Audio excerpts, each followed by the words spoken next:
Are you ready for Neil now? No. Hey, Neil. Yep. How are you, buddy? Great. Never better, man. Are you serious that it hasn't gotten chilly up there yet? No, it's like about 65, 68. It's perfect, man. It's Oh, cool. It's I cool. love it there, man. Sunny, it's sensational. I love it there, that place. And don't be picking on my good buddy Mo now. Mo was smoking a big fat one around the building this morning. Yeah, Mo loves to smoke Big D. He had the... Big D. He had the Bahia one this He morning. said it reminded him of you. Duff got so mad. Thing. Duff got so mad that he went out this morning and bought new tennis shoes. Was she crying again, Duff? I heard he was running around because there was a big cloud. He was in a fog. Clarence is out of town for 2 days with another job interview, and Duff's running around here like Sid Caesar. Seriously, Mo is sucking up with us now. He's like trying to jump on the bandwagon. He wants in. Well, it's simple. I mean, on the outside looking in, like a little kid that's looking in an orgy, and he wants to be let in. You know, he's pounding on the window. He wants in. It's your station. I just rent space, and now that he sees how freaking cool I am. Oh, are you a clown? Who are you kidding? Station. I'm John Wayne Gacy. He's my favorite clown. Oh, and also, the one thing I do want to rip Mo and ask for, and deservedly so, because you told me that he was defending Dave Van Boring. Yeah. Why not? Yesterday we had 80,000 votes, and nobody even called in and mentioned Dave Van Boring and suggested he be on the poll. So what does that tell you? He is terminal, man. He's awful. You know, the other night they had the traveling secretary doing it because Boog had diarrhea for 24 hours. Did he really? Yeah, we have footage. This is footage. Now listen to this. We got actual footage from his house of him having just a 24-hour strain. Here we go. Listen. That's about right. That's about right there. I think that's Dave Van Horn right there. Now listen to this, Neil. I'm having a party tonight at Gate G for the Marlins game, and we're having, listen to this, they've never done this before, but we're having a beer bar, a liquor bar, and the Marlin girls, and a lucky winner is going to ride around in the Marlin Billy the Boat with me. And the Marlin girl? Yeah, and we're gonna try to goose a Marlin girl, and then we're going to paint people's faces blue, and I've decided, I asked Howard if he'd come, and we were going to paint his sphincter blue. Mm-hmm. Yeah, we're going to spray paint his ass. I hope you have a lot of paint. Listen, we're going to... hope you have a couple extra cans. I got a couple extra cans. I got Channel 10 coming and Fox Sportsnet, and I'll be on the Game of the Week with Joe Buck this week on Saturday. You can watch me from Toronto to see how tan I am. No, I won't be watching you. I won't either. But have a great time. So I'll tell you one thing right now. Here's the challenge. They had 25,000 on Tuesday. It was pretty lame. 28,000 plus last night. Still pretty weak. You got to get about 30, man. Or else you ain't cutting it. If I don't get 30, embarrassing. If I don't get 30, I'm the penis of the month. They're 3 games up on a wild card. They win tonight and they can clinch at least a tie, and they can't even get 30,000 in that joint. Even when I give away 20,000 tickets. They suck. The fans here suck. I told you that. No one goes. You thought I was being a sour puss, man. It's the truth. It's a bush league town. Did you know that we actually put cardboard cutouts of fans in the outfield seats just to make it look like there's people there? I know that, to make it look good. Yeah, it works. We have one of Jim Mandich stealing a case of Heineken from a liquor store. So what did you say about Dave Van Boring? He does have a hot wife. Oh, I heard he has a hot wife. Mm-hmm. But I was listening to the game last night when they were up 6-0. I veered off the road. I mean, the guy... Listen, I don't know him from Adam. I love Boog. I don't care about David. I never met him. I hear he's got a much worse hairpiece than even Mo. But you're right. He's mellow, dude. His call of the game is like, God damn, I'd rather go to a funeral. Yeah. I mean, what kind of a home run call is that? And you're right about Lanny. You're right about Lanny. So boring. Lanny for Terry. He's been doing it for 25 years, and he still sucks. Terrible. He's the nicest guy in the world. I hate when he comes on the air. Bob Prince is rolling over in his grave, and he's poking Rosie Rosewell in the butt and saying, "Can you believe this?" How about every time he comes on there, he goes, "Hi, friend. I'm not your friend." Yeah, Lanny freaking for Terry. Well, he fits right in with the whole ambiance of the Pirates anyway. Vin Scully's the best. My vote for best sportscaster what did you just say? Vin Scully. Vin Scully, man. Oh my God. How could you even about coma-inducing? How could you even say that? Boring. You're crazy. And the other, my favorite. 12:35 in the city of the Angels. A no-hitter, a perfect game. Wow. Beautiful Dodgers Stadium. I remember Duke Snyder back in '62. He could lick Mel Allen. How about my favorite? Mel might enjoy it as well. My favorite guy is Mike Lang, the Penguins announcer. Yep, have a good my good buddy Mike Lang. I love him. Jesus, what is that noise? Up the ice foul for Connolly. Shoots the puck into the lead zone. Gamble lets it go. All right, now I got one for you. Play for us. Here we go. See, let me just tell you, I got one for you now. Starts, will you listen to me? Yeah, here's mine for you. Listen. Here's LaPointe skating in. 13 seconds left. LaPointe feeding cross ice. A shot on what a save by Damian Rhodes to keep the shutout. It's all about on Joking in on a It's all about I can't believe the save he made. Penis. You got a winner. The Thrashers get it done. Anyway, I've heard enough. Anyway, Neil, do you think I'm the worst? When hockey season starts, then you'll understand that there is nobody in South Florida even understands. They wouldn't know a puck from your ass, man. They have no clue what it's all about. I know that. Believe me, Jay Bullen got 2 votes and Bill Hewitt got 2 votes. They don't know hockey from crap. I did it in Georgia. You talk about rednecks. Yeah. They're the worst. They got a nice team, though, man. They got Heatley. That's all that matters. Kovalchuk and Heatley, they're good. Yeah. No one's going to be making fun of them in the next 3 years. Kovalchuk. Yeah, whatever. Get it right. He's the fastest. You know who I left off the poll, and I bet you don't even know who he is? Who? Jack Quinlan. I don't remember Jack Quinlan. Jack Quinlan, the great Cubs announcer. He got run over by a car. He got hit and got killed. I remember Jack Brickhouse. You know who's on that? You know who's back in rehab? Awful, man. He was even worse than Vin Scully. Jack Brickhouse was a corn-pone yahoo. Hey, there goes another one over there. Hey, you know who's back in rehab? Jack Quinlan was maybe the best Cubs announcer, even better than Harry. He was phenomenal. You know who's in rehab? Who's that? Darren McCarty again. Who cares? People that like to drink booze that want to see people suffer. Why do we care about Darren McCarty? It's I'm a just hockey giving game, man. Nobody cares about hockey. We're talking about hockey, you and me. The only thing I talk about some guys suffering? There's less interest in South Florida than hockey is harness racing. Oh, my God. That's the only... You wouldn't know Levi Harner from Eldon Harner, from I've gone to, Red Ross from Walter Ross. I used to go to the harness racing at the Meadowlands when I wanted to clip my nails. Yeah. Harness All you got to know is blows. Jackie Moe, man. All I know is I love horse racing, but harness racing blows. Oh, Jesus. Have a great day, Scott. Say goodbye. Go ahead. Schmuck. We're bonded with Mo, aren't we, George? Oh, yeah. He was done, so I can tell now. When the mortician lifted up my skirt, he said, hang it down, like a cow, like a cow, like a cow. They're back, your favorite Jewish rock and roll nostalgia band. It's Rosh Hashanah with their greatest hits album, Sock Hop at the Synagogue. My rabbi's back, he's gonna circumcise my baby. My rabbi's back. Yes, Rosh Hashanah has reformed to bring you 12 kosher cuts of hop and Hebrew hijinks. That joy isn't good for Jews. This album should be in every Orthodox rocker's collection. Rolling Stone gives it 5 stars of David. Who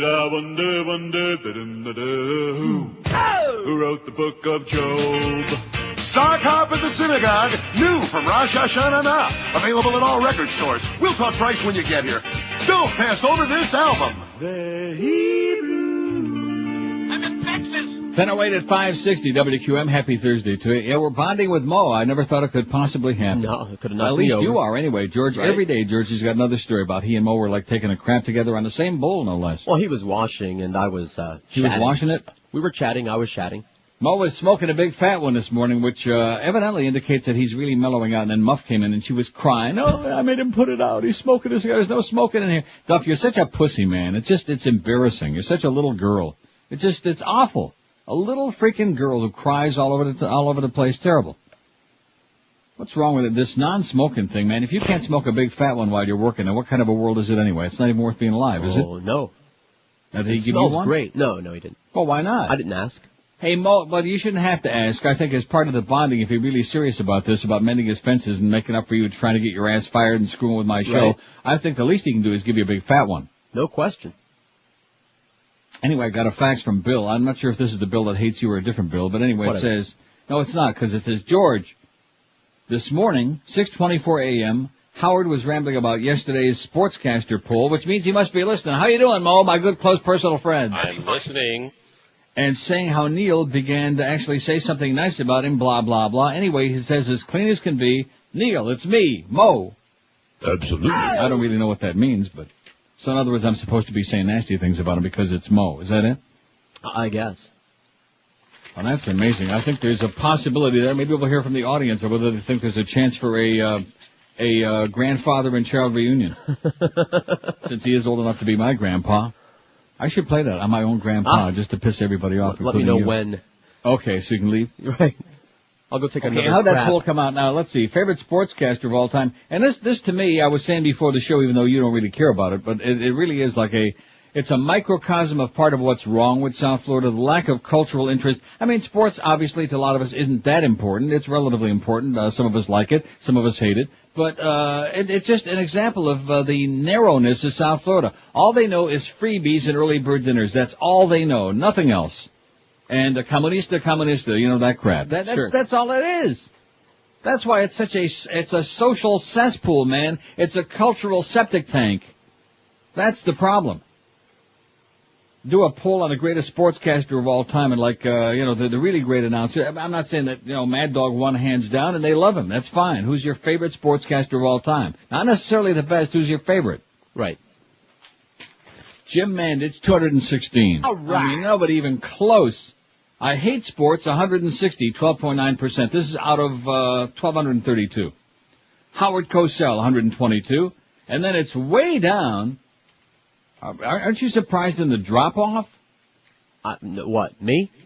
Yeah. Oh, no, I would have thought it would have been this one or that one, yeah. Like you don't know Harry Carey? Yeah, I know Harry Carey, but I don't know who's the favorite among these people. Well, Harry Carey's only got 62. That really frosts my ass a little bit. John Madden, 49. Mel Allen, 43. I mean, see, right there, it goes to show you. John Madden, only because he's been on the, football games for like 100 years now. I like Madden, don't get me wrong. I think he's a hoot. He's fun. But, I mean, to put him ahead of Mel Allen, and again, it's an age thing, because we just don't have as many old farts. A lot of them did a terrible thing. They went and died. Kurt Gowdy, 41. Al Michaels, 40. Now, that's pretty interesting. Hank probably won't be too happy about that. Hey, stupid! Because his good, close personal buddy, Al Michaels, only got 40. Hank thinks Al Michaels is the cat's meow. I think he's like one of those people, he's like Dick Enberg, overexposed, man. We're tired of Al Michaels. You know what I mean?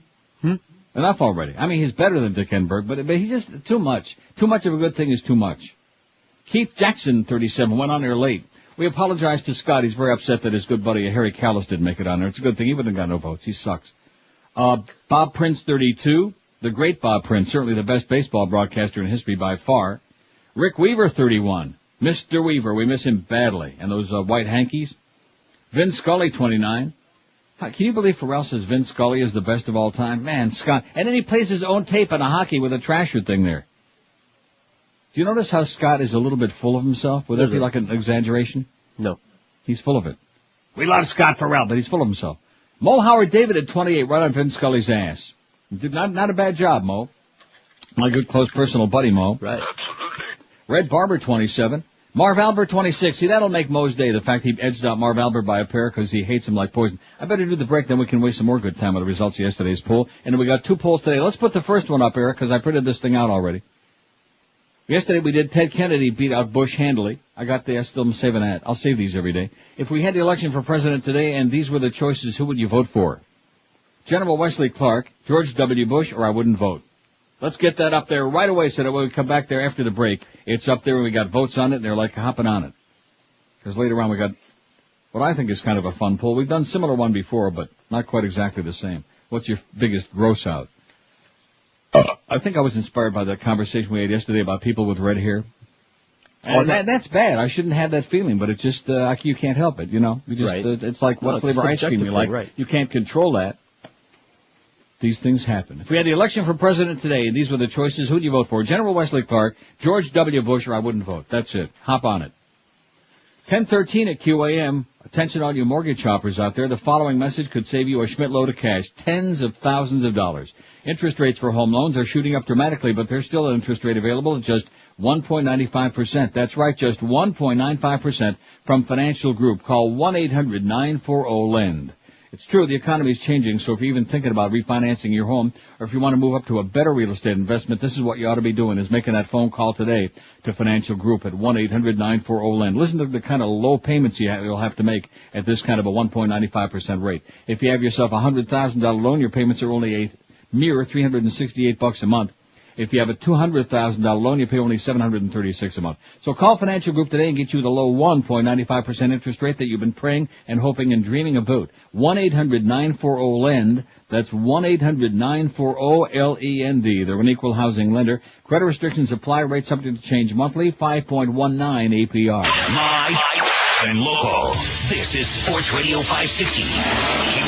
QAM. This is the most disgusting program. I urge everyone to complain to this station. She's a perfect Natty who likes to flash her panty when she don't have those on. She's hanging like pastrami on rye. And Coulter's rancid snatch. And Coulter's rancid snatch. Imagine what you can catch from Ann Coulter's snatch. Gonorrhea you scratches with a brush. She banged Geraldo and Vilmar, but she'll never get drudge. And Coulter's rancid snatch. And Coulter's rancid snatch. A swirling pool of crap. And Coulter's rancid snatch. Oozing pungent moisture. Leaking out her cloister. Walking with a dildo. Firmly jammed inside of her butt. And Coulter's rancid snatch. And Coulter's rancid snatch. Rectum. Don't want to know what it could hatch. And Coulter's snatch. By the way, I think the audience should know that Muff Lindsay is very concerned about Ann Coulter's, whatever that is. 1019, 40 votes just popped on there. I beg your pardon? I'll draw you a picture of what it is. Oh, okay. I don't want to hear about it.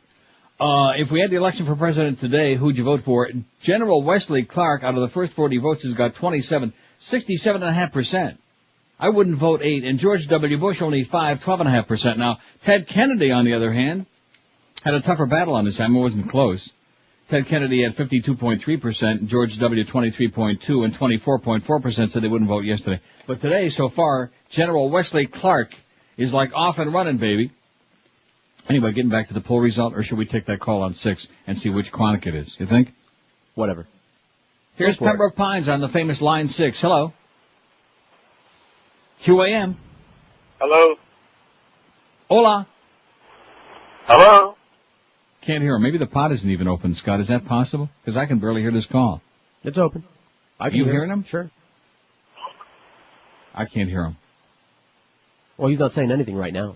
No, he is saying something. I can hear like he's 100,000 miles away, like he's on Uranus. I don't know. It was his ass. Well, let me just see something here. Now, see how low that is? What are you doing with me, Scott? What are you doing to me? Jesus, Scott almighty. This Scott Jr., I think it's sabotage. I was working. I think Pharrell, what was working? Everything. And am I right? Wasn't he sounding like he was about a million miles away? No.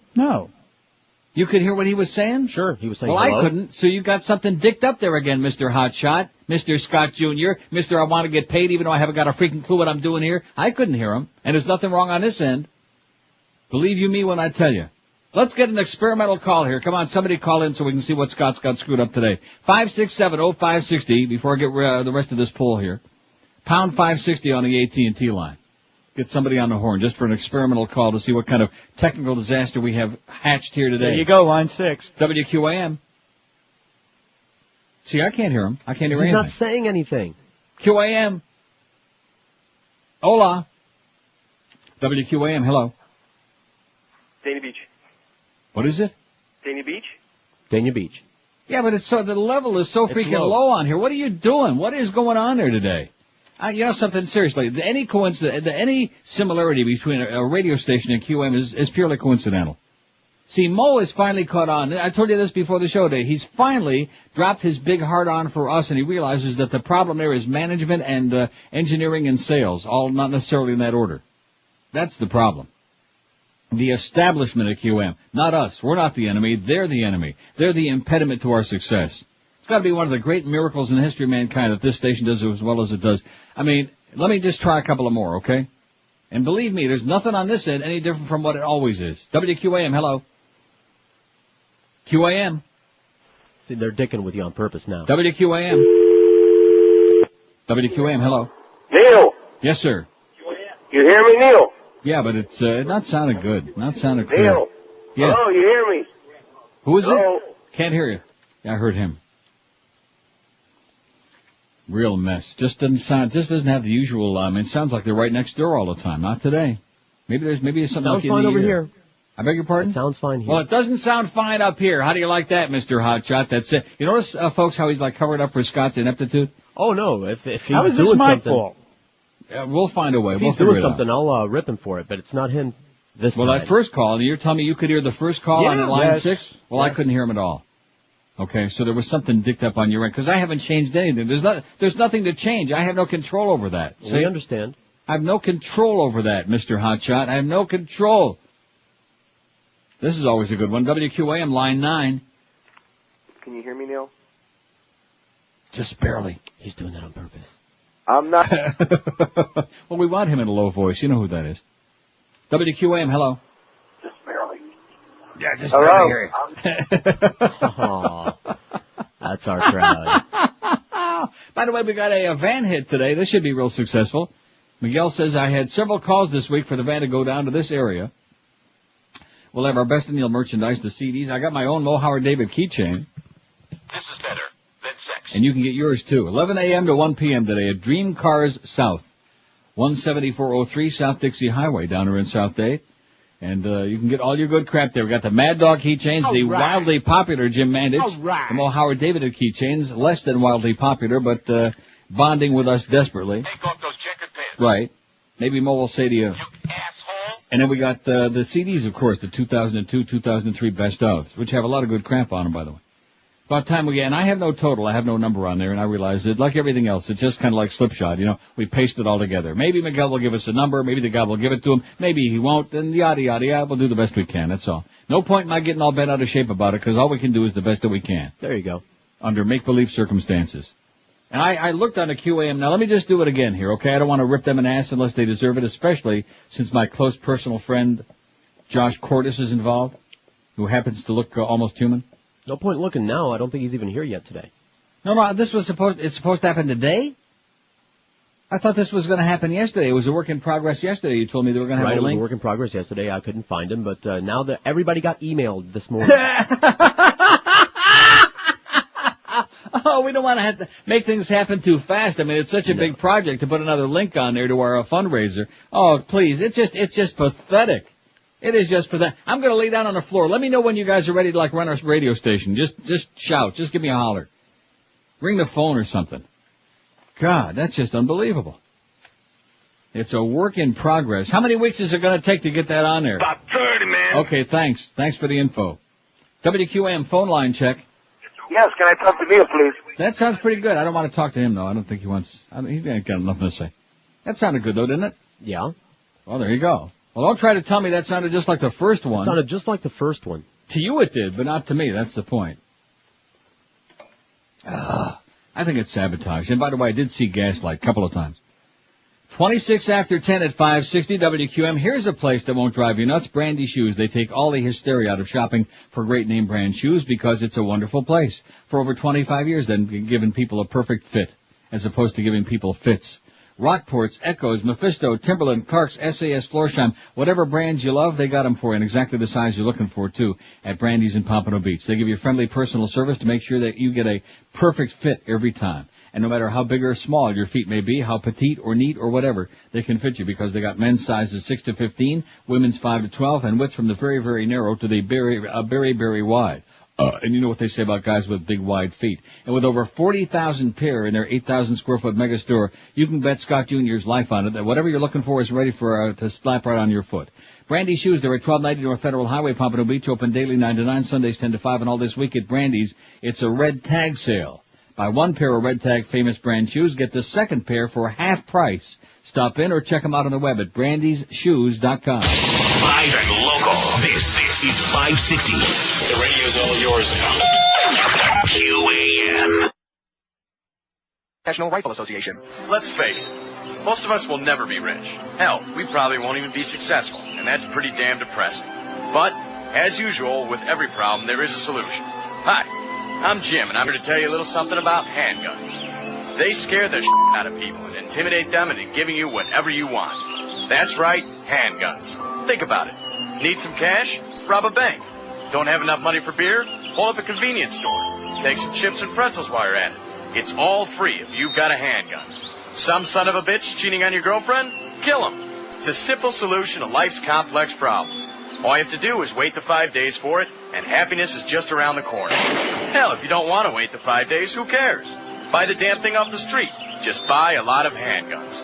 It's a great alternative to working problems out and can be considered a population controller. Yes, handguns. They just might make you famous. Yeah, as we continue running those gun show spots here on QM, I want to apologize on behalf of those of us with a conscience because it's embarrassing and humiliating, and we're a bunch of grave robbers, and I admit it. One student dead in Minnesota shooting, by the way. I think it's a good timing to bring this in. Just a coincidence. A freshman opened fire at a high school yesterday, killing one student and critically wounding a second before a teacher apparently talked the boy into dropping the gun, authorities said. And you want to know why? Why? You want to know why people in America continue, of all ages, young and old and everything? I'll tell you why. That's the American fucking way. That's right. Everybody's got to have a whole bunch of guns to make them feel more masculine because America's got like an inferiority complex deep-seated. Not as deep-seated as the Canadian one, but they got a big deep-seated, so they got to have like a big piece. The suspect was taken into custody after late morning shooting at Rocori High School in Cold Spring, a small town about 60 miles northwest of the Twin Cities, Minneapolis, St. Paul. Police said the 14-year-old boy, who was not identified, is cooperating with authorities. The motive for the shooting is not yet known. Maybe he was just pissed off, Probably. Police Chief Phil Jones said there was chaos as police arrived at the school. One of the students was shot while in the weight room, and the other shooting occurred in the gym. Aaron Rollins, a senior, died at a hospital after being shot in the face and neck. Seth Bartell, a freshman, is in critical condition with gunshot wounds to the chest and head. See, let me say it again. The fact that America accepts this as though this is like, I've told you before, the way that life is supposed to be, it just is not. See, this is not the way life is supposed to be. A bunch of lunatics solving their problems by blowing people away and everybody running around with a goddamn bunch of guns. That's not the way the real world is supposed to operate, Virginia. But it does. Or Minnesota. Or any other goddamn state. How's that poll coming, by the way, with, what's his name? Wesley Clark. See, I'm all for him, only because he's not W. Bush. That's why. Yeah. 113 votes. I don't think we're going to get anywhere near the 258 we had yesterday. We had a gigantic turnout in the Ted Kennedy-Bush battle, although Bush had a lot more votes than he's going to get today. 113, General Wesley Clark, 76, 67.2%. Doing 15 points better than Teddy did yesterday. I wouldn't vote, 19, and G.W. Bush, 18 out of the first 113 vote. And let me say this, Bush rating lowest ever. This is some good news. Oh! Excellent. We'll get to that. We'll get to a bunch of stuff, okay? Okay. There's a lady on the phone. Now, see, this will be the ultimate test, because if it's a real lady, it'll be like a real call. You know what I mean? Mm-hmm. She won't be playing games with our emotions. We think. Here's a lady in Key Biscayne. Hello. Hi there. Yes, ma'am. I hear you loud and clear. I'm a real lady. Okay. Just so you know that. Me too. Listen, Yeah. I'm glad I got you. I'm leaving tonight for Amsterdam. Amsterdam. And I want to tell you that I don't know where to eat. We have a nice hotel, I think, the Sheraton Pulitzer. And, but I would like some recommendations as to where we should dine. McDonald's. Any ideas? McDonald's. McDonald's? No. The food in Amsterdam is from hunger. It's awful. It's terrible. I hear that. Why is it so bad? I don't know, because their taste is in their tush, I guess. They're busy doing a lot of drugs and screwing around a lot. I don't know. Their food is awful. They don't eat, huh? Let me tell you this. The best bet, I know it sounds corny, but the best bet, they have like these, your steak eater? Yeah. Well, the best bet are like they have chains, these little steakhouse chains, Argentinian steak. I forget what the names of them are, but that's your safest bet. It's generally pretty good, and the animals have been dead for only a few years. You mean I have to leave here and go there and find Argentinian food when we have it here? Let me say this. Nobody goes to Amsterdam to eat, okay? Okay. Gotcha. Keep that in mind. So get some of those pamas fritas, those big 45-pound containers of fries, and just waltz around and have a great time. Okay. Are you flying on Martin Air? Yeah. Is that how you got there? No, not anymore. No, because I fly from Toronto now. I go on KLM. I go like on a real airline. No, Martin Air is fine. You'll be a little bit cramped up, and you will need a can opener to get your ass out of your seat. What is it? We're flying Star Class. Star Class. Well, you'll be amazed at how marginal that is. But at least the price is good, right? Yeah, I'll say. Yeah, that's the way to go. That's why we used to fly Star Class, because the price is right. But again, it's like being a sardine. You'll love it. Don't eat the food on the plane either, by the way, unless you like the sea bass or the wolf trout. Really? Have a great time. And it's a good time for a diet. Trust me. Should I go to the red light district? If you're going to go to Amsterdam and not check out the red light district, why would you even leave the house? Okay, I'll report when I get back. Have a good time. Alsjeblieft. Possibly. Bye. Dewey. She's going to Amsterdam. Well, that's good. Everybody's now going. And it's safe to go back. I told you earlier in the year that it sucked, and it did. When I told you we had a lot of other reports, it went through a lull. There were no tourists there, which means there was only Dutch people. And believe me when I tell you, you don't want to go there when there's only Dutch people, because generally speaking, the Dutch people suck, and it don't even feel good. Now, the Dutch people are not good. Generally speaking, they're pretty miserable. They're one step away from the Krauts. Now, see, the young German people, on the other hand, are fine. Germany's great. I know I probably shouldn't say that, but Germany is wonderful. Ach du Lieber. You love the Lieber. And boy, that German sausage. The Lieber worst? It is the worst. Anyway, getting back to our pool result. Look at this. It's 10:37 already. I haven't even come close to finishing the pool. Well, I'm distraught with the pool because, like I said, it starts to show you. It's like putting the spotlight on what a vacuum South Florida is. People are just, what do they know about it? I've been asking this question for many years. About 30, man. I still haven't got any idea. Besides freebies and early bird dinners, like that thing we had the other day where Miguel was at the Broward County Convention Center, and we raised $20 for Abandoned Pet Rescue. One CD he peddled because everybody else was lined up to spin the wheel for their free Marlin tickets. And they still only get $25,000 and $28,000 for the two most important games of the season, the last two nights. Was there a cloud in the sky? Was there any kind of a weather impediment? No. I already checked. I talked to my sources. Very, very humiliating, degrading, and embarrassing. You can't get a rise out of that goddamn town, especially this time of the year. See, this is like I said, shining the enormous, gigantic spotlight from the sky on what a vacuum exists there now. When the hell, is anybody ever coming back? No. I don't think so.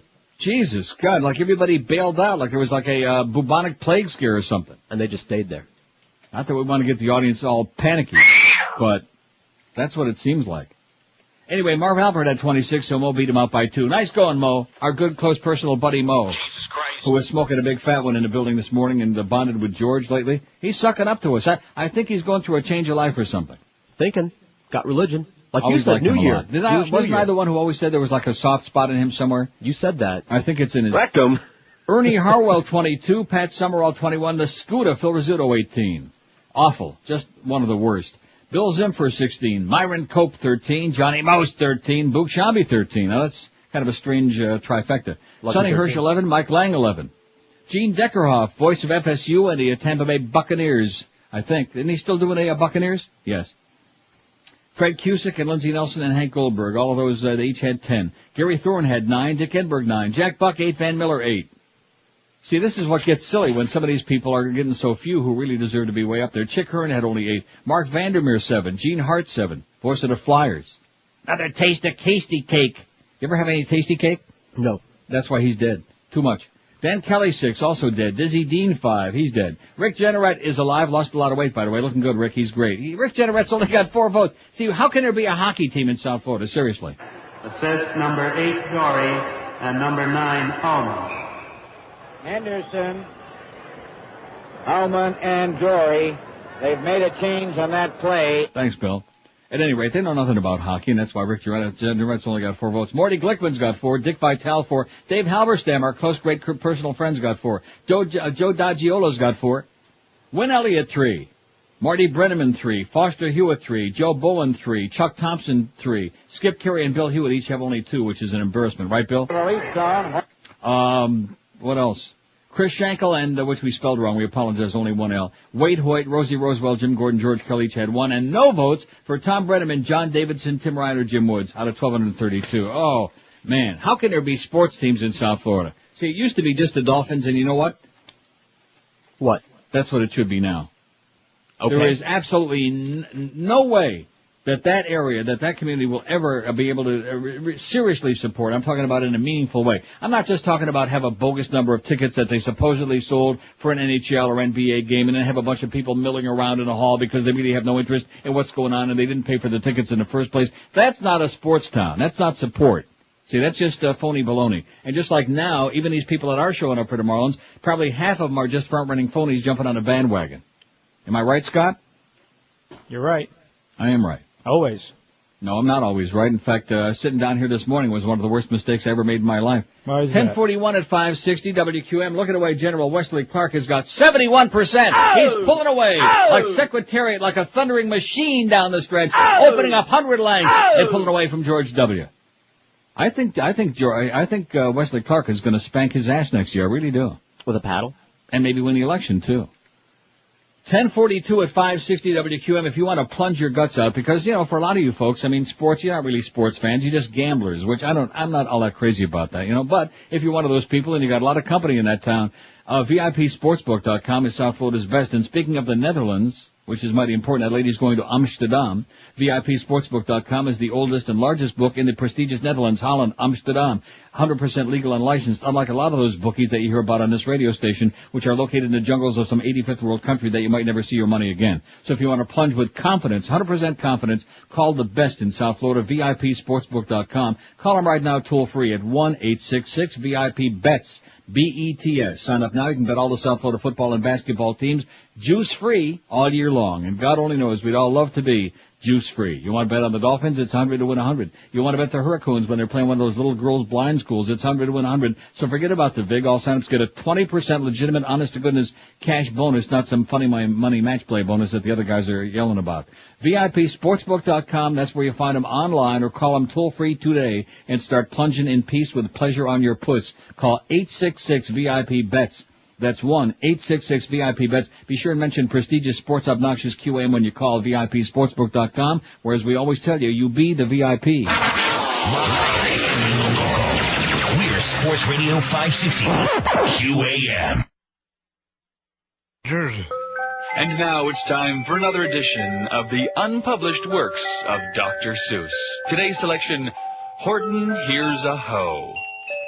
Horny Horton hears a hoe, calling to him, "Have you got money to blow?" "Why, yes," Horton said, quickly sporting a pole. "There's 100 in my bucket and it's burning a hole." "I'll take off my clothes if you give me your cash." And Horton got excited as she exposed her bare essentials. Then Horton did mount her, and boy was he glad when she screamed, "You're the biggest Horton I've ever had." When Horton was done, he smiled and sat for a smoke. But the hoe started laughing. Horton said, "What's the joke?" Then the hoe turned around, and Horton looked and got sick, because this hoe, like Horton, had a big, hairy chest. That was another selection from the unpublished works of Dr. Seuss. Thank you. See you, Tim Hortons, by the way. It's 1047 at 560 WQM. Yeah, here's a great fact. I love this one. I'm going to Des Moines, Iowa. What should I eat?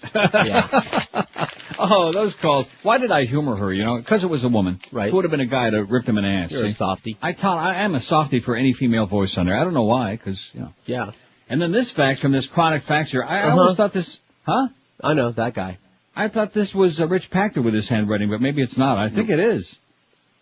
Maybe he's just in a sour mood today. But it says, it's Marty, not Morty Glickman, you idiot. Well, you're the idiot because it's a joke. That's the way they pronounce it with that heavy northeastern accent. Don't you understand? Marty and Morty Glickman. You don't get it. You're a moron. You're an idiot. You're a typical South Florida imbecile, okay? Who every now and then wakes up on the wrong side of bed, faxes every goddamn day about how many times a day? About 30, man. And then every once in a while gets a bug up his ass with some sarcastic crap like this, okay? Just to try to, export your hostility up across the border here. Nice job, well done, you asshole, you idiot. Am I right, Mo? Come on, Mo, where the hell are you? I know. Try to get some help. Also, he says today is Phil Rizzuto's birthday. Well, you know what? We don't really give a crap. Phil Rizzuto sucked. That was enough to turn my ass the other way. In 1963, CBS bought out the New York Yankees. All my life, I was a Yankee fan and a Pirates fan. 63, I said, to you guys. They fired the greatest broadcast trio ever, Mel Allen, Red Barber, and who else? And Jim Woods. And they brought in 3 ex-jocks, Phil Rizzuto, Joe Doggiola, and Jerry Coleman, who couldn't broadcast their way out of a paper sack. And I said, you can take your Yankees and stick them up your ass. And they can, you know what? 188 votes. We're not going to come anywhere near the 258 we had yesterday with Ted Kennedy. But Wesley Clark is doing a much bigger bashing, even though Kennedy won handily. Hands down. And then that's considering the fact that Teddy murdered that broad. Had that accident with Mary Jo Kopechne, see? He's got that little albatross around his neck, just a minor thing. 188 votes if the election were being held today. General Wesley Clark, 131 votes, almost 70%, 69.6. George W. Bush, 30. How many has he got? About 30, man. 15.9%, and I wouldn't vote 27, 14.3%. So not only would more people vote in that election, but by far, what's he got? Almost 70%. Ted Kennedy at 52. But Wesley Clark, well, of course, having been a general, he didn't kill anybody. Oh, I'm sorry. I'm sorry. Nobody that didn't have it coming. Right. He killed only the bad guys. He didn't kill any innocent drunken women, like Mary Jo Kopechne off the Tallahatchie Bridge. Or was that Robbie Benson on the Tallahatchie Bridge? Yeah, same difference. I always get them confused, the two of them. Ever see Ted Kennedy and Robbie Benson together? No. Same guy. He just ate a lot, after that tough adolescence. He just ate a lot. 193 votes, and Wesley Clark continues near 70%. Staggering. Wesley Clark's demand, baby. I don't want to hear any dialogue, any debates. We don't care what he stands for. Just let's change right now. What do you say, huh? Let's get a head start. I think it's a great idea. I'm for it. Here's a call from Miami. Hello.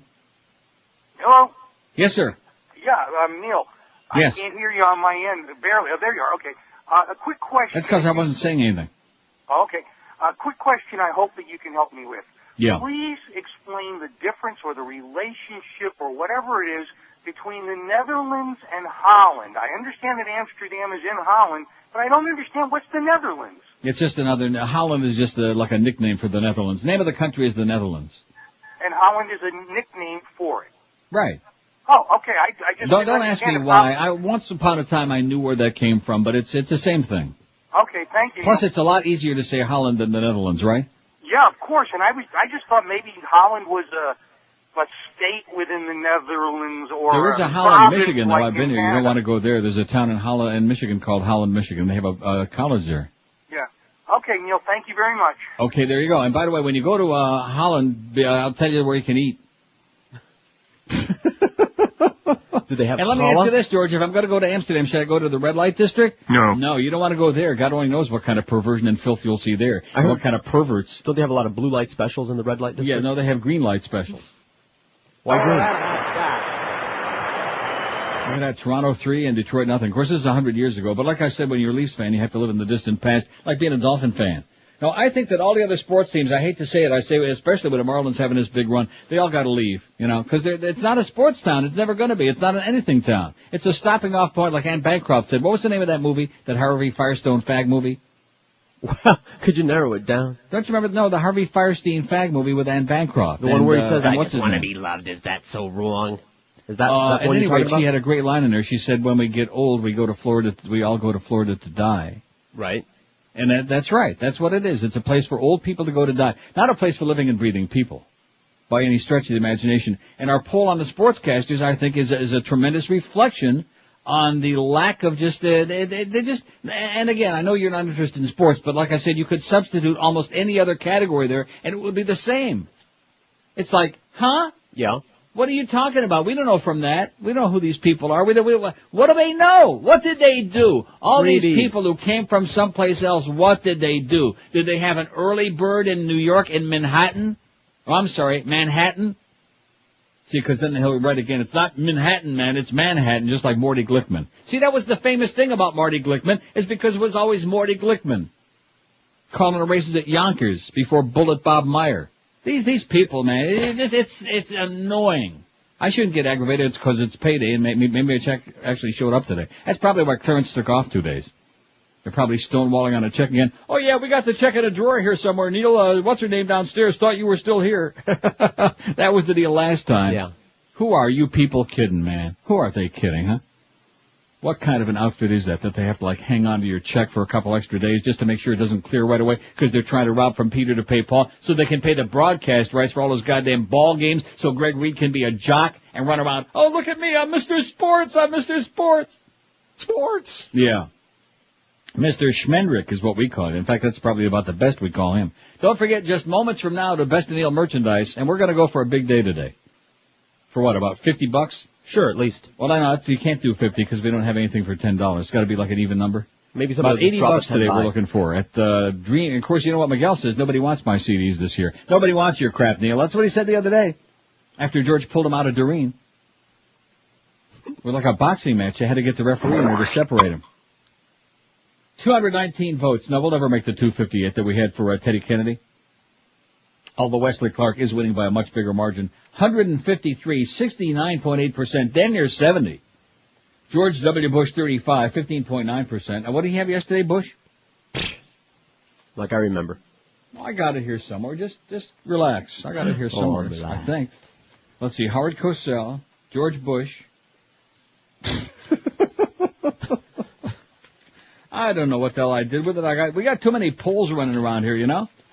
I mean, Never heard you poll is complain good, about but that you have before. too many polls, you don't know which one to grab next. Oh, let's see. Here's a message about some stupid-ass website. Here's that hot quarterback from Notre Dame. Oh, man. I don't see what the hell I did with the Ted Kennedy poll. How could I have done that? There's the one with JFK and Abe Lincoln. Maybe I put it up here, George. Oh, here it is. I did put it up there. 258. Let's see. Bush had 23.2% against Kennedy. He's got 15.9% against Wesley Clark. So I think it's safe to say, even though we got a few minutes left for them to vote, that Wesley Clark, much stronger candidate because, as a general, he didn't kill anybody. Oh, I'm sorry. Keep saying that. Right. Why do I keep saying that? I don't know. Just to try to make a point. Like Kay said in Godfather, hey, Michael, presidents and senators don't have men killed. Who's being naive now? Kay. Presidents and senators don't have men killed. And what an appropriate time to be bringing that up, too, you'll notice. At a time when American kids are dying every goddamn day for no reason, for a pack of lies, for a bunch of billionaires. See, here's a question I have for you. How much is enough? You know how many times we've talked about this over the years? How much do you have to have? It's kind of like how many beers do you have to have at a football game? How much money do you have to have, Wayne Hypinga and Bill Gates and all you other grave robbers? How much do you have to have before you finally have enough? How much is that? This is Sports Radio 560 QAM. $50. No. King Bush. King Bush. I stumble and I bumble just to talk is really hard. Without pre-written notes from Carl Rover, Andrew Card. King Bush. My brain is made of doo-doo. King Bush. But that don't seem to bug you. Has no opposition and you have no opinion, King Bush. This poll's pretty high. I'm outraged by the sudden wave of white-collar crime. Unless, of course, the CEOs are old friends of mine. King Bush. Dad says let Osama go. King Bush. And that Harry Fleischer, he's a homo. The Saudis, they attacked us, but who don't give a crap? It's King Bush. It's 'cause they're our friends. Rest assured, we're in pursuit of evildoers every day. Just like those drug lords being pursued by O.J. King Bush. You don't care what I'm doing. King Bush. And I thought I was stupid. The media controls you. You do what you're told to, King Bush. If you didn't see it on TV, it ain't true. The media's in our control with stories they're spinning. No matter what goes wrong, we'll just blame it all on Clinton. King Bush. I don't have no interns going down. King Bush. I'm on a higher moral ground. Besides, I wouldn't know how. He's a moral grounder and a bug pounder, King Bush. 11:02 at 560 WQM. So anyway, yesterday, Eric being right on top of it as soon as I started acting like I couldn't find the poll from yesterday, which I couldn't for a minute. So he emailed me. 266 was the total number of votes from yesterday. We're not going to come even close to that today, are we? We got 244. What do you got on yours? 244. Yeah, see? We had 266 yesterday, so we're slipping. We're down 22 votes from yesterday on a presidential poll. That's a bad sign, man. We're slipping. 247, like I said. We got a shot. We leave it up there another minute. So anyway, yesterday the final total, Ted Kennedy 141. I wouldn't vote 64 and George W. Bush 61 out of 266 votes. Kennedy whomped his ass pretty good, but not like Wesley Clark, baby. Ho-ho! 247 votes. General Wesley Clark, 174. 70.4%. Oh! The general. Do we have any idea what his opinions are, No. what his positions are No. about the deficit, No. about the foreign policy, No. about life in the big city, No. about all these things? No. But we like him. And you want to know why? Why? Because he can beat the crap, he can beat the pants off of Bush. Who can't? George W. 38, 15.3%, pretty lame. And I wouldn't vote 35, 14.1% out of 247. We better get over 266 or I'm going to be in a sour mood even worse than in the beginning of the show when I couldn't hear the goddamn phone. And you notice we had several people on hold there, including a lady? Yeah. They don't hang on. I'm looking at one now. You're looking at a lady right now? Who is it? Wow. stuff. Here's a lady in Miami. Hello. Hey, Neil. Hi. I don't care if it was Bugs Bunny running against Monkey Boy. I'll vote for Bugs Bunny. Absolutely correct. Man. I've got a poll idea. Good. In the same vein, and that is all the media commentators who have been gotten to and gone from being liberal to far right wing. Yeah. And the first one I would name would be your old friend Phil Hendry, who has. Are you sure? He has become such a hate monger.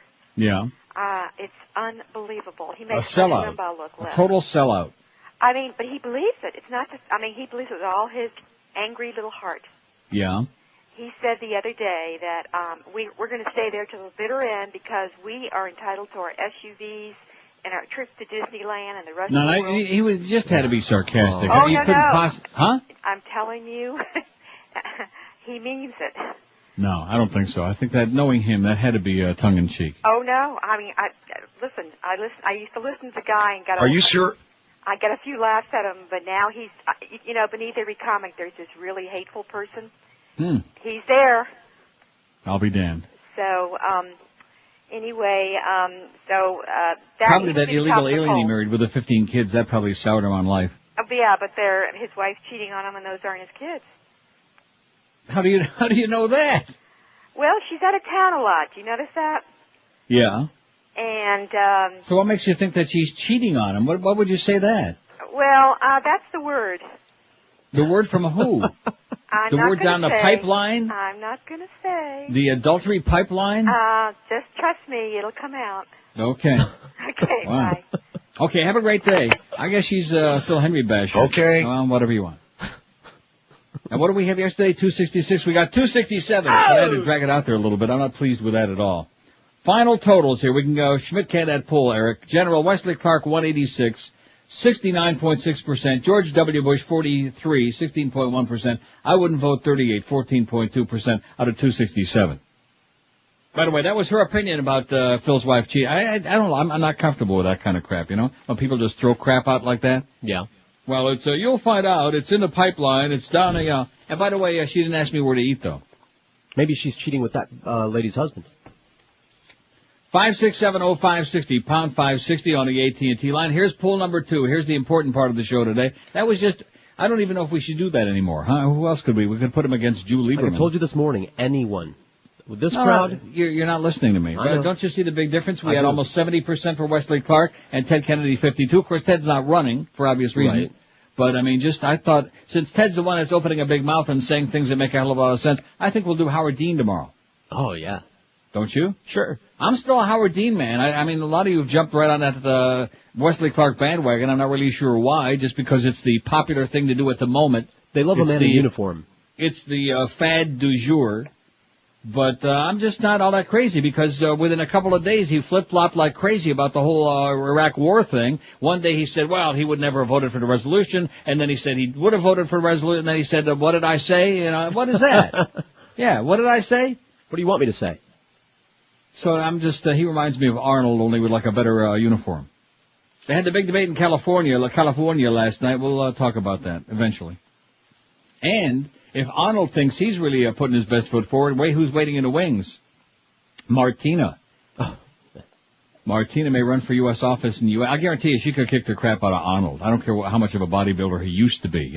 She's probably in better shape, could just with one hand tied behind her back beat the snot out of that punk. The Terminator my ass. So anyway, what's your biggest gross out we're asking today? My list so far, I think I already know what I'm voting for, and I feel bad about it. Why? Red hair. Oh, yeah.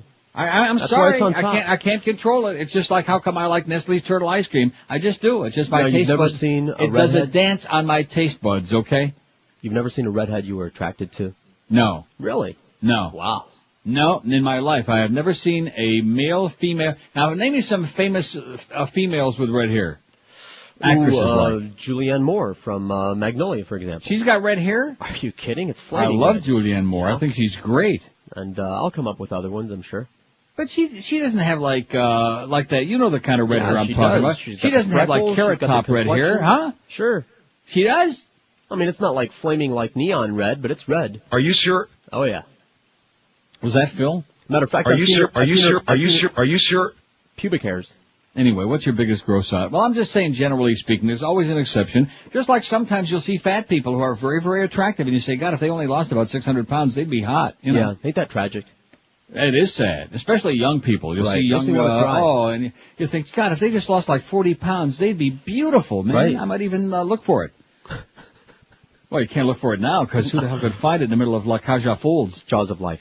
What's your biggest gross out? Red hair, body odor. Ooh. I may have to change my vote. Yeah, you can do something about the body odor, though. Zits. Jelly rolls of fat. I see. You know how long it's been since I've had a slice of jelly roll?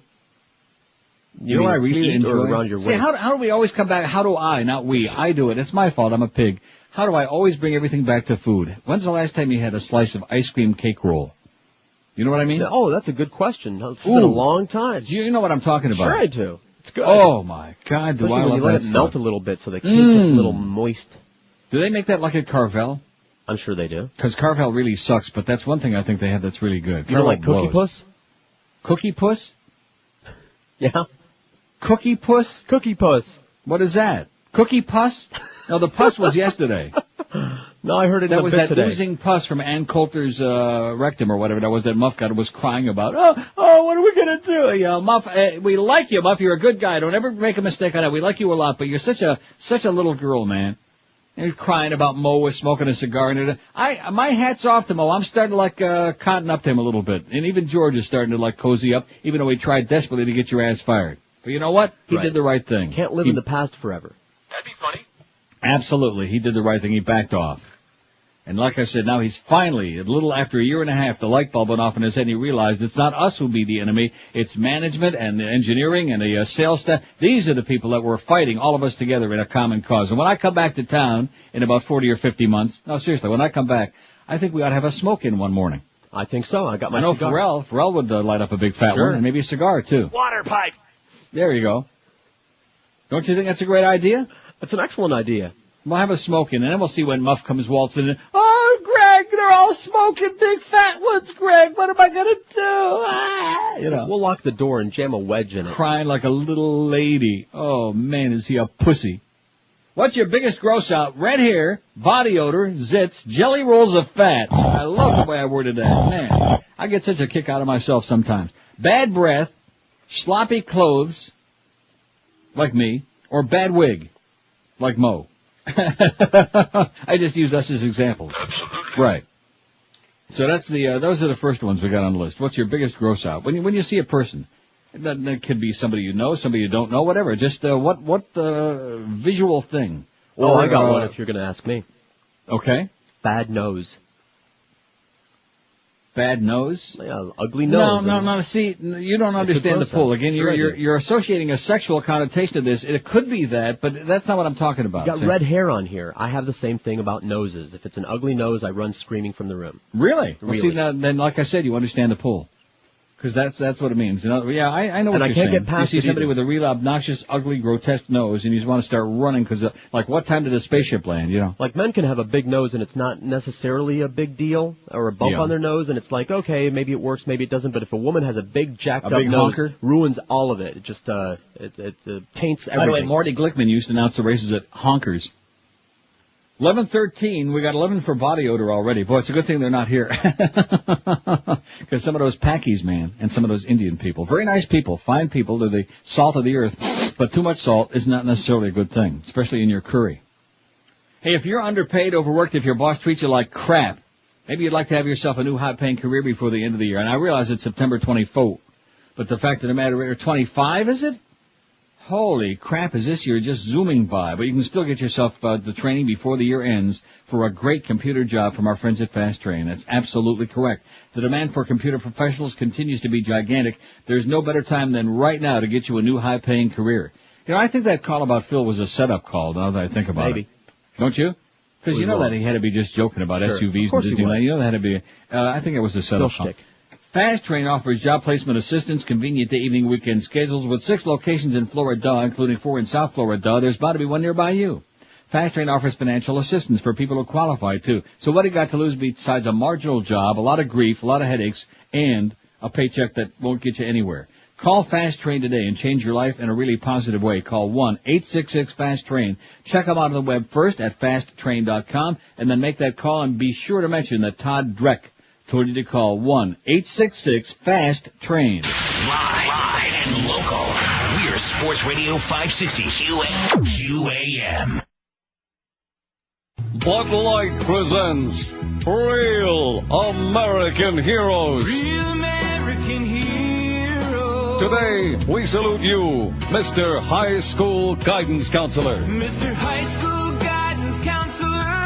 You, sir, help countless students decide that when they get out of school, they want to be anything but a high school guidance counselor. Oh, please, not that. You weren't quite smart enough to mess up their lives as a public school teacher, so you decided to mess them up with bad career advice instead. What is animal husbandry anyway? Yeah. Yes, Mr. High School Guidance Counselor, if 30 years ago a young Bill Gates walked into your office, you'd have handed him a pamphlet for tractor-trailer truck training school. Good call on that one. Thank you, Mr. High School Guidance Counselor, for giving us all hope that no matter how badly our lives turn out, there's always a bigger failure somewhere. We're talking about you. So crack a Bud Light and raise your glass to a guy who has 5 or 6 himself every day before work, Mr. High School Guidance Counselor, a real American hero. Mr. High School Guidance Counselor. All right. And higher education, St. Technical College, Missouri. It's 11:19 at 560 WQAM. Don't forget, Miguel right now is waiting for you from now till 1 o'clock at Dream Cars South, 17403 South Dixie Highway with the Best Deal merchandise. And we're waiting for you.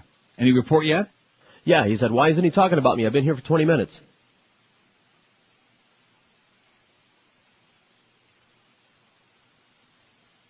Did I or did I not mention that a couple of times before? That's what I told him. They said, not since I've been here. Do we have a number from the end of business yesterday? Do we have a number? No. How much we've raised? No. I see. Maybe that's why I'm not talking about you, Miguel, because you're useless. Even Doreena's discovered now, okay? She finally took a look at that thing and she said she tried, she yanked, she twisted, she did all, she licked and nothing happened. Useless. That's what she said. That's not what his wife says. No, I think she's using somebody else's. Oh.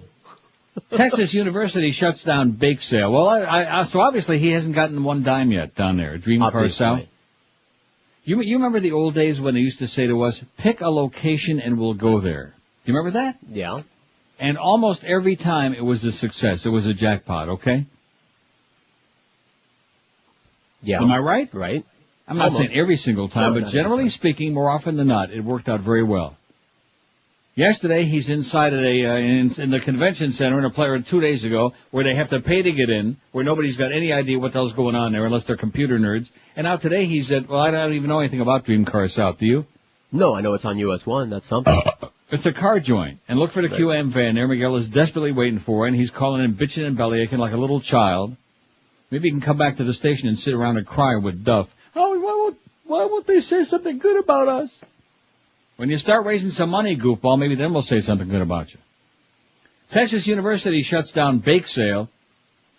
SMU, Southern Methodist University, shut down a bake sale yesterday in which cookies were offered for sale at different prices depending on the buyer's race or gender. Huh? The sale was organized by the Young Conservatives of Texas, who said it was intended as a protest of affirmative action. A sign said white males had to pay $1 for a cookie. The price was 75 cents for white women, 50 cents for Hispanics, and 25 cents for blacks. Well, it's kind of like the Arbitron mentality, same thing, only in reverse. Right? Right. White people get $1, blacks and Hispanics get $1 million. Members of the conservative group said they meant no offense, were trying only to protest the use of race or gender as a factor in college admissions, which I happen to agree with them, by the way. Similar sales have been held by college Republican chapters at colleges in at least 5 other states since February. A black student filed a complaint with MSMU saying the sale was offensive. What's he complaining about? He gets it for $0.25. How do you like them dark folks, huh? Always bitching and bellyaching. That's amazing. Isn't that something? If you went onto a car lot and they said, okay, well, you're Hispanic, so we'll give you the car for $5,000, and the white guy over there will charge him $10,000, and the dark complected guy there, he's going to get it for $50. And then he files a complaint? How come the white people weren't filing a complaint, see? Right. A black student filed a complaint with SMU saying the sale was offensive. SMU officials said they halted the event after 45 minutes because it created a potentially unsafe situation. This was not an issue about free speech, Tim Moore, director of the SMU Student Center, said in the story for today's edition of the Dallas Morning News. It was really an issue where we had a hostile environment being created. The sale drew a crowd outside the Student Center, and several students engaged in a shouting match, Moore said. David C. Rushing, 23, a law student and chairman of the Young Conservatives of Texas at MSU and for the state, said the event didn't get out of hand. At most, a dozen students gathered around a table of cookies and Rice Krispies treats, he said. Oh, why did I have to get to that part? You know the Rice Krispies treats with the marshmallow? Sure, they're great. Don't you love that? Especially when they're fresh and still gooey. Oh, and the marshmallow is still like oozing and melty in there. Oh, and all mushy. Man. You know what else I haven't had in years, which I dasn't even think about eating? Well, what's the, like, they come in a big jar, that marshmallow cream, you know what they call it? Huh? Marshmallow topping? Yeah, like real marshmallow. Right. Liquid marshmallow. Fluff? What is it? Fluff. Fluff. Marshmallow fluff. It comes in a tub. Are you talking about Mo's show again? Now, we love Mo. Mo's our new buddy. We love you, Mo. You silly old coot. We copied what's been done at multiple campuses around the country to illustrate our opinion of affirmative action and how we think it's unfair. Matt Houston, a 19-year-old sophomore, called the group's price list offensive. Matt's obviously a white guy. My reaction was disgust because of the ignorance of some SMU students. Oh, said Houston, who's black. What are the black people pissed off about? We're giving it to them for a quarter. They were arguing that affirmative action was solely based on race. It's not based on race. It's based on bringing a diverse community to a certain organization. The group sold 3 cookies during its protest, raising $1.50, which is more than we got for abandoned pet rescue. I guarantee you that right now. $1.50. Do we have that yet today? No. I guarantee we don't. At Dream Car South at 17403 South Dixie Highway, there, he had several calls this week for the van to go down into that area. Aren't you sure that he had several calls saying, oh, Miguel, why don't you come to Dream Car South at 17403 South Dixie Highway, and we'll bring lots and lots of cash for Neil's merchandise and abandoned pet rescue. Maybe not enough words. Well, I think that's a pretty cute story about the bake sale, and so the black kid was upset because he was mocking affirmative action and stuff, but in the meantime, he's getting a cookie for 25 cents, and the white kid's got to pay $1 for it. Never please some people, you know what? Never satisfies certain people. Them people. Here's Miami. Hello. Hey, Neil. Yes, sir. Hey, I don't know if you talked about it, the debate last night with Arnold Schwarzenegger, California. I thought, hello? I'm here. Yeah, I thought Schwarzenegger did very well. Yeah. Even by your own admission, you said that if he that he's a moron. I said he's a moron. No, well, didn't you say? I said he's a moron. Well, didn't you say that if he became governor of California, if he attacked all the issues and all the problems they had, he would have been good for California? No, I did not. Yes, you did! 567-0560, pound, that was Chris Bush. Pound 560 on the AT&T and Verizon Wireless line. What's your biggest gross out so far? Body odor, 30. Oh, I guess these people wouldn't want to work with Josh Friedman anytime soon, and thank goodness we don't anymore. 68, body odor. Jelly rolls of fat, 16. A lot of people wouldn't want to work at QAM. We got jelly rolls up the ass. Oh, I can't say that. Bad breath, 14. Zits, 4. Red hair, 2. Somebody else out there just can't handle the red hair thing. Bad wig, 2. No votes yet for sloppy clothes or a ugly nose. I thought you were voting for an ugly nose. I just voted for it. Well, it's not on my thing here. Let me refresh it, okay? Let me refresh my ugly nose. And let's see if it's refreshing or not. Well, it's sitting there, it's thinking about it, okay? It's thinking and saying, can we put, ugly nose has got your vote. See, obviously you've met guys that were attractive, but they had body odor. Yes, I have, and believe me, I run like a son of a bitch. I don't care how good they look. Just tell them to take a shower. That's a good idea anyway. Huh? That's a good idea anyway. I don't think that's necessarily going to help. I think some of it does have to do. I don't care what you say. It's skin pigmentation. It's people whose diet, whatever they've been eating all of their life. I'm telling you that people from like Pakistan, India, certain other countries, parts of the Middle East, it's not just they haven't seen a bar of Coast in a long time or they keep dropping it. But, it's a skin pigmentation thing. It's just their, and nobody believes me, but it's true. I guess I would have had to have sampled some of those. You'd have had to be close and personal, okay? Or maybe just go into a restaurant where they eat a lot of curry, okay? Go into a restaurant with Kid Curry and take a sniff. 27 past 11 at 560 WQM. If you want to see the best in horse race simulcasting, then head over to Pompano Park Harness Track and plunge to your heart's content. Pompano Park is open every day and night, 7 days and nights a week, featuring the best in simulcasting from all across North America, harness, thoroughbred, and highlight as well for you to watch. And like I said, plunge like a maniac. General parking admission is always free too. Enjoy plenty of free seating and hundreds of TVs to view your favorite track from, or you can get a private box seat with your own TV monitor for just $2. There comes Jeff Gregory on the outside. Hit him again very lightly, Jeff, not too hard. It's all done in a smoke-free environment. Come watch and wager this Saturday, September 27, on the $400,000 Kentucky Futurity and the $300,000 Bluegrass Stakes at Lexington's Red Mile at prestigious Lexington. And don't forget, racing fans, Pompano Park will be... In fact, what was his name? Kaywood Ledford, I think, called the races there once upon a time. Maybe not. Remember Kaywood Ledford was on our poll yesterday? I don't think he ever made the poll, as a matter of fact. Yes, he did. He did? Yes. Are you sure? I think you left him out along with, Harry Callis. I think you just callous about the whole thing because you ain't a sports guy. Jeff Rimmer. And don't forget, racing fans, Jeff Rimmer was left off intentional. Don't forget, racing fans, Pompano Park will be back in action with the start of their 40th anniversary season of great live harness racing starting Friday, October 10. It's almost here with the return of high-stakes poker as well. Fat Rich will be there, Derek will be there, all my friends plunging their guts out like a bunch of wild lunatics. Pompano Park Harness at Block South Atlantic Boulevard on Powerline Road. For the daily simulcast schedule, call them at 954-972-2000. You can check it online at pompanopark.com. Live and local. This is Sports Radio 560. QAM. Mad Dog is out of control, and you'll find out why when you hear the latest release from Blockbuster Entertainment. Jim Mandich sings duets. Well, all right. Riding around in the breeze. Well, all right. Hear the Mad Dog, Jim Mandich, sing classic rock. All right. All right.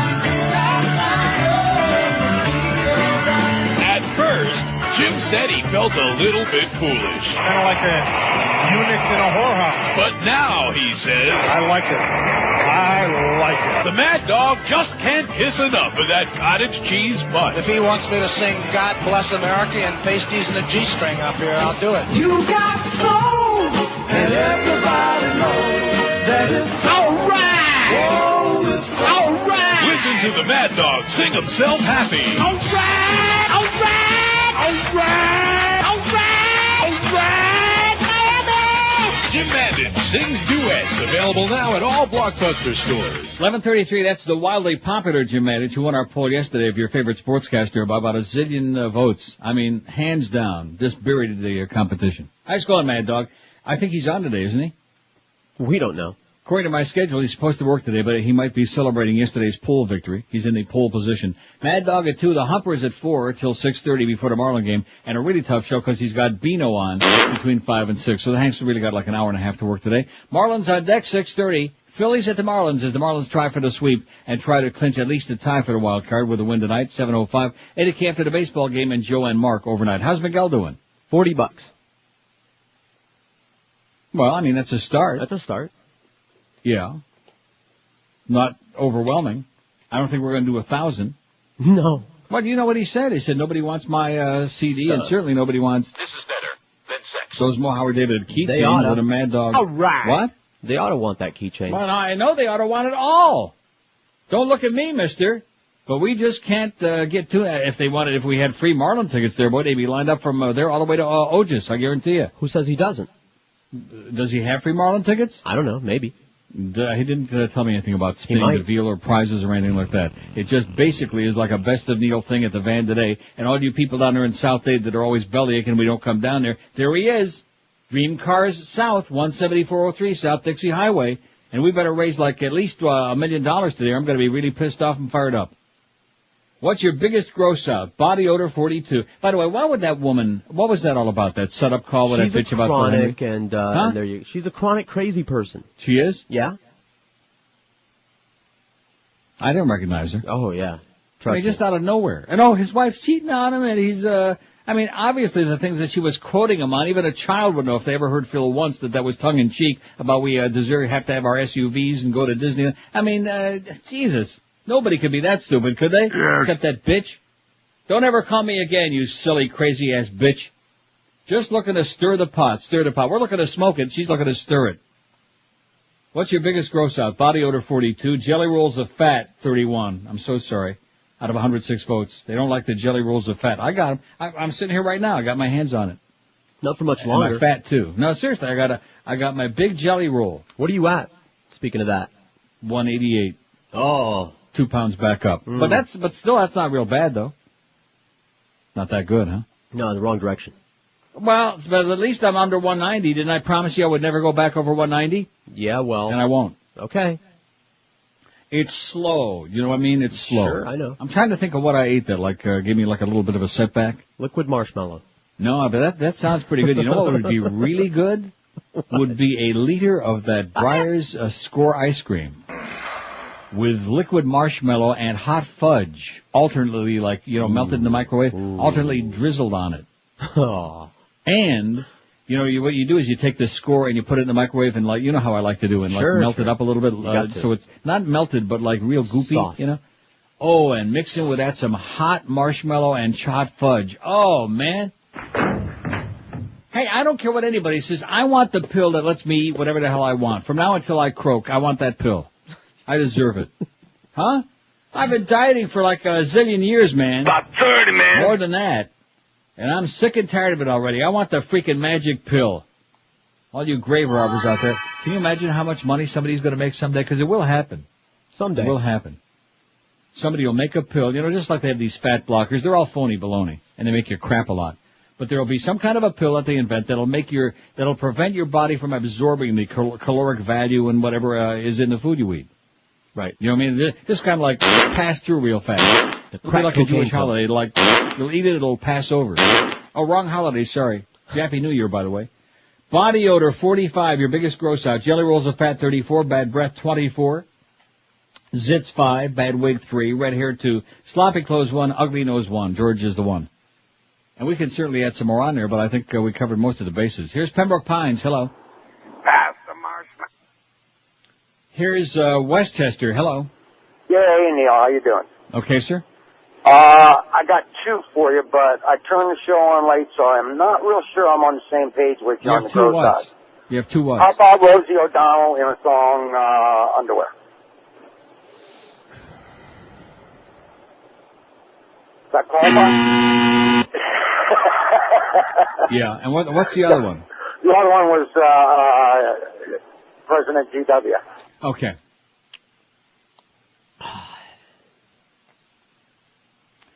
I want to tell Scott one thing. If you put any more people on over the age of 100, it's been nice knowing you. You know what I mean? I mean, I know George told you to put a lot of old people on to piss me off, and it's really good to stir up the show. Yeah. Don't do it. Don't put any old people on. If they're over the age of 400, if they sound like they got 2 feet in the box, don't put them on the air, okay? Just say, hey, drop dead. Oh, in some cases, too late. 5670560, pound 560 on the AT&T. We're getting too many old people on this station. That's what Clarence is worried about, the demos. We got too many old people on the air, too many old people calling, and that's why we're not raising any money for Abandoned Pet Rescue. The whole audience is about 100 years old now. Here's Miami. Hello. Hey, Neil, I'm in my 20s. Well, there you go. First, I got the hairy skin people, kind of like Robin Williams. When I see him on TV, I have to, yak, you know? Hairy skin? You mean hairy people? Hairy. Yeah, really hairy. Wherever you sit next to them, you feel like the little things coming off. Yeah, you know the ones that really give me are the ones that have, hair on their neck, like the Wolfman? Yeah. I see a lot of people like that. Okay, how about the people that are full of, moles in their hands, or they have, lacerations on their skin, and you're sitting, on the table, and it's like, That's all I got for you, man. Okay, hairy man. See you, Harry. Now, what was it? They had lacerations and molds and pus, and what was the other one? Yeah. Gonorrhea pus. And how about a little bit of that gangrenous pus, huh? Why green? Gangrenous are us. My and local. This is Sports Radio 560. QAM.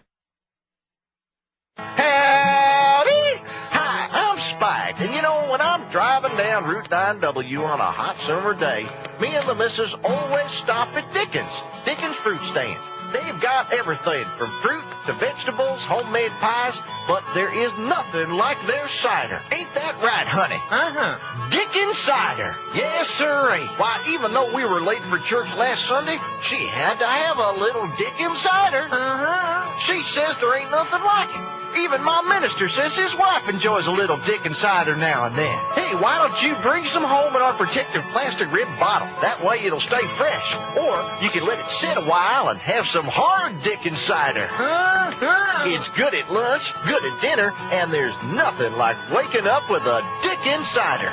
Dickens Fruit Stand, just off Route 9W and Country Road 69. Open 24 hours, because after a chilly summer night, I like to snuggle up in bed with a hot Dickens cider. 11:45. How about ugly feet as a gross out, says this fax. That's a good one. I like ugly feet. I mean, I like ugly feet for the pool. I don't like ugly feet. I'm surprised you didn't put that on there, since you're always worried about everybody's feet. Right. Even guys. I am? Yeah, don't you remember that guy from Whammy that we used to have, whatever the hell his name was? Had those nasty feet. You never stopped talking about it. Well, they were nasty. What's your biggest gross out? Body odor 55, jelly rolls of fat 42, bad breath 30, zit 7, bad wig 6, red hair 3, sloppy clothes 2, ugly nose 2. Hairy people just went on there, and ugly feet is going on any moment, momentarily. See, nobody wants to talk to me about that thing about the skin pigment. I've tried that a million times and nobody believes me. Because a lot of people are very parochial in South Florida. They've never been to, like, the Palm Beach even. And they don't realize that it's not just people who don't bathe who have, like, bad hygiene. Necessarily. Yeah. Here's Del Rey. Hello. Hey, Neil, what's going on? Yes, sir. Yeah, the whole thing, the reason why you're not making any money on the abandoned pet rescue thing is you need to come down here, break out one of your Corvettes, go drive around, and actually show up at these things and make some money. They don't want to see that stupid idiot you're sending out there, and they want to see you. Let me ask you this question, okay, since you're the expert. How come in all the other years that we've been doing this, other than a couple of appearances here and there at the Pizza Loft, how come they always wanted to see the goofball then? Okay, we've had no problem raising money on our appearances, and I never go to those things. In addition to which, they're during the show. How am I going to do that during the show? Well, you can do live remotes. You got that nice big talent fee you used to get. Sir, have a great life. What a moron. See, another sad excuse for people that just don't want to help us out, that's all. Oh, they want to see you. It's got nothing to do with who they're seeing, whether it's Miguel, whether it's some guy with big, bad, ugly feet, whether it's somebody with red hair and a purple pus pimple on his nose. Yeah. That's got nothing to do with it. Maybe it has to do with, here's the Best of Neil CD, it's for a good cause. Here's the Mo Howard David keychain. Here's the Mad Dog keychain. All right. Here's our stuff, okay? That's always been that way for like a zillion years, all right? Maybe the next time you're in town, you can charge like $100 per person. I love the way that these people are such experts. I should drive around town in my Corvette, and they want to see me. They don't want to see me. What the hell do they need to see me for, okay? They got plenty of other ugly people they can see. They don't want to see me. What's that have to do with the price of peanuts? To see you, to touch you. In addition to which, I'm not coming down there, okay? If that's what it takes, I'll just send another check. You follow what I'm saying? Mm-hmm. If we could raise another 10 grand by my being there, I'll just give the 10 grand to Abandoned Pet Rescue. It's a great cause. I already gave 10 grand. How much you give so far, sir? You schmuck, you little putzela. He gave us his best. Scott and I was putting the ages of the callers on here. Huh? I mean, that's okay if the people don't mind, but I'm not talking to any more 95-year-old people. I won't do it. It's boring. It's ponderous. They all sound like they got 40 pounds of phlegm in their throat or somewhere, maybe in their rectum. Here's a call from Weston. Hello. Weston. Hey, this is Weston. Yes, sir. I'd like to see if I can contribute to your poll. Go right ahead. All right. Thing that grosses me out the most are Maypops and summer teeth. Maypops? Maypops are teeth that may pop out any time. And summer teeth are some are there, some are here. And some are all over the place. Bad teeth, how's that? Bad teeth is a good choice. Bad teeth, that's the real gross out. Well, especially if you get a little bit of food in there or cigarette stains. Oh, okay, pal, thanks. All right. Bad teeth. I was going to put yellow teeth, but bad teeth is more encompassing. Like the really crooked ones are buck tooth. Yeah, bad teeth is good. Like I started to say to him, but he wasn't listening. Don't go to England, man, because they all got bad teeth. They got nasty, nasty yellow, and they go like in all different directions. 5670560, pound 560 on the AT&T line. How's Miguel doing down there at Dream Cars South, 17403 South Dixie Highway, where he'll be the one with a QM van for a bandit pet rescue? He was ringing the phone, but I didn't catch it fast enough. In addition to which, let me say this, I guarantee you that most of the people in this audience, male, female, and indifferent, would a hell of a lot rather see Miguel than see me any day of the week. I know I sure would. That's Believe two of me. us. Huh? That's two of us. Make that three. Okay, it's unanimous. Let's hear it. We all would rather see Miguel, even the heteros down there, or proclaimed ones. 5670560, pound 560 on the AT&T line. Here's Pembroke Pines. Hello. Neil. Yes, sir. How you doing, sir? Pretty good. Good. Just want to contribute to your poll. I work with public in the medical field, and what grosses me out is having to talk to people with stuff under beards, saliva, food all over the place. And when you look at them, at the side view, there's like a little wax buildup in that ear canal, and it's just waiting to fall off. I hate that. It's very gross and very nasty. Have a good time. How do we define that, though? I don't know. He's gone. Bad hygiene. The Redlands? No, seriously, how do we define that? Sloppy, I don't know, sloppy face, a slob? That's a good but question. Slob can be like Jelly Rolls of fat you consider as a slob. Somebody with sloppy clothes is a slob. Dirty face. Dirty puss? That too. That's why I hate that. Gross out, yeah. Oh, there's nothing worse than the old dirty puss.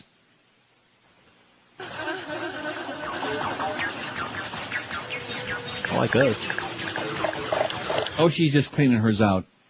5670560. She just forgot the pad, one of those little tucks. She forgot the tucks. 5670560, pound 5. It just keeps getting worse, don't it? Yeah. Here's a call from Miami. Hello. Yeah, hello. Miami, yes, sir. Talking about a dirty pussies. How about from under cheese? How about what? From under cheese. Countries, dickweed, 5670560, pound 560 on the AT&T and Verizon line. I'm sure you did. What? Brushed your teeth this morning? Yes, I did. Here's Boynton Beach. Hello. Hey there, how you doing? Okay. Just put the vernacular under overall bad hygiene. I've worked in the medical field too. It's Bad hygiene? Yeah, overall bad hygiene. Yeah, but wouldn't that also include like body odor as part of bad hygiene, but not necessarily? Now, do you know what I'm talking about with people who have like a body aroma, their skin? You know, I'm from depending on where they're from in the world. Maybe a little bit of leprosy, a little bit of clay falling off. Is that what you're talking No, about? seriously. No, you people don't believe me. It's the truth. You don't believe it. It's an Asian thing mostly. Well, okay, yeah, you're right. And that last guy, he did kind of steal my thunder about working in the medical field. It's rough. Ooh. Now, are we talking about, like meeting somebody or just a day-to-day operation? Yeah, just in your life as you meet people or deal with people. I mean, just, every day. It's really hard to hear you, the level on this phone. Can you get them to jack your voice up at all? Probably not. I could barely hear you. I hear you great. You sound like you're right next door. Well, it's a good phone, I guess, on my side. But that's the crappy our engineering department is jacking it right now, as a matter of fact. Okay, thanks a lot, Callie, and good luck to you. I don't know. Did anybody else complain about they can't hear me? Nope. No. Well, maybe it's just his phone is crap. I don't know. I heard him like he was sitting right next door. Sure, booming. Blame me again. Hey, Scott, it's your fault. How about dandruff? Okay. Huh? That's small potatoes, but sure.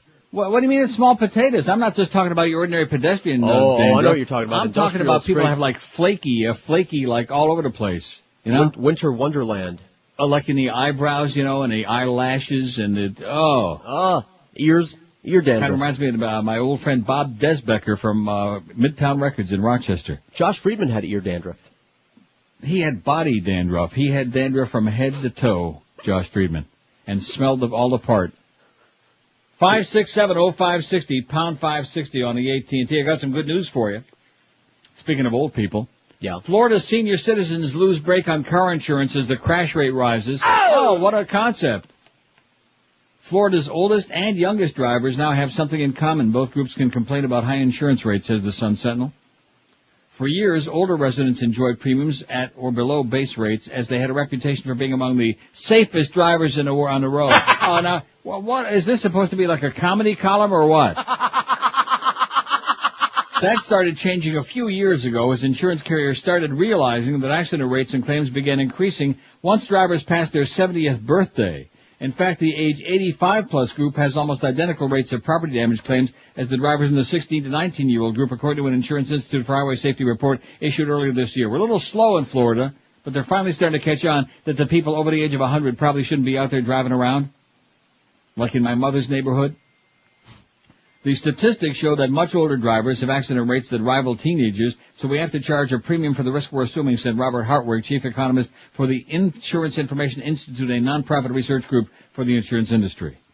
The result is that while many Floridians of all ages have seen automobile increases since 2000 insurance, drivers in their 70s, 80s probably got hit with an extra 10 or 15%. Get them off the road! Get them off the road, you morons! You idiots, okay? Echmere Estate, Florida. They got people, you ought to see what goes on around my mother's place. I'm sure you've seen that kind of crap going on. Are you kidding? Every day. Road. Jesus, God Almighty, another reason why I shouldn't be there. Every week that I go to lunch in that place, it's like taking your freaking life in your hands. They're sitting with their hands reaching as high as they go and just barely making the bottom of the steering wheel. And the best part of it is they're already sitting on 3 goddamn telephone books. Yeah, they think the lines on the road are a suggestion. And these are the people, by the way, who this week are all getting their 6-year renewal in the mail. Right.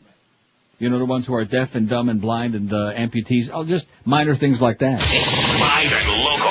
This is 560. The radio's all yours now. QAM.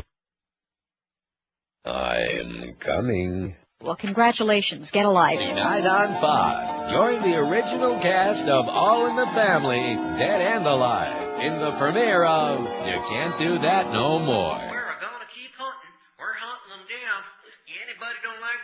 Bring them on. That's right. You tell them, Georgie boy. Give them camel jockeys the lick and they deserve. They ain't it. Oh, yeah, Archie. What do you think of that there Bush? I think George Bush is the most wonderful president this country ever had. Jeez. Who the hell am I going to argue with? Hey, Gloria. What, Daddy? Oh, jeez, you're so fat.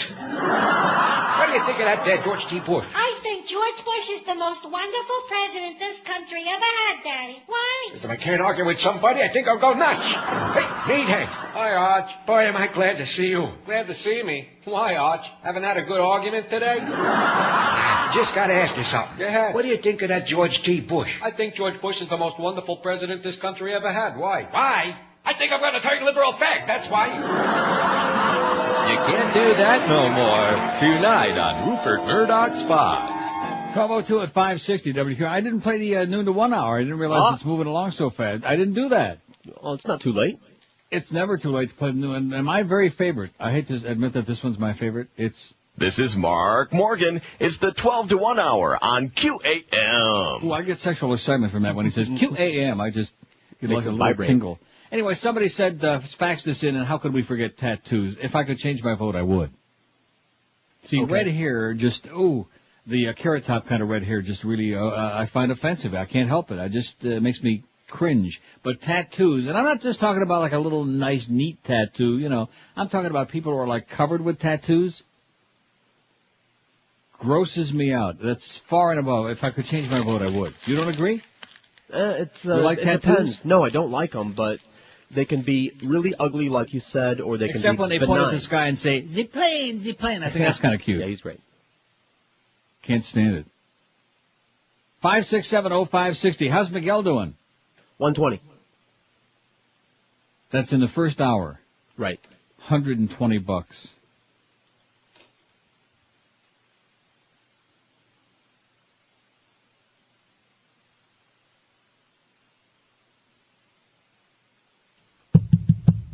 Oh, I'm here. I know. That was Scott. I'm just what? I'm tried just to tell him morbid not to and do anything, depressed. and he does it anyway. Morbid and, cut the crap, Scott. I'm already depressed, okay? It's been nice having Scott with us briefly, making a cameo appearance on the show the last few weeks. Blast hits Iraqi sex cinema. An explosion has ripped through a cinema in the northern Iraqi city of Mosul, killing 2 people and injuring up to 20 others. The cinema was showing a pornographic film at the time of the explosion, witnesses said. Squirt, squirt.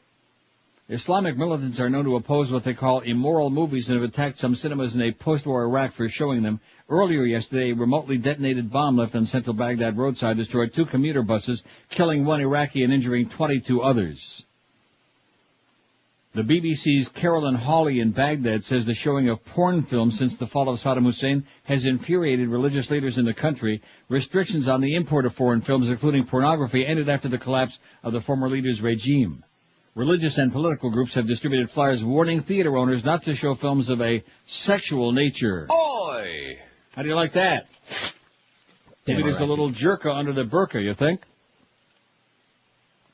567-0560, pound 560 on the AT&T. $120 in the first hour at Green Car South. It's not even really worth his effort, you know. What's He could the like address? get pocket change, $120. Here's a call from Boca. Hello. Hey, Neil. Yes, sir. Great show. Wanted to tell you that Jay Fiedler was on the Mo show this morning, and I was missing some of your Mo bits on the Ginger and Mo song and that other one you have. I was wondering if you could play it sometime in your show today. You were missing. I'm missing the connection here. Jay Fiedler.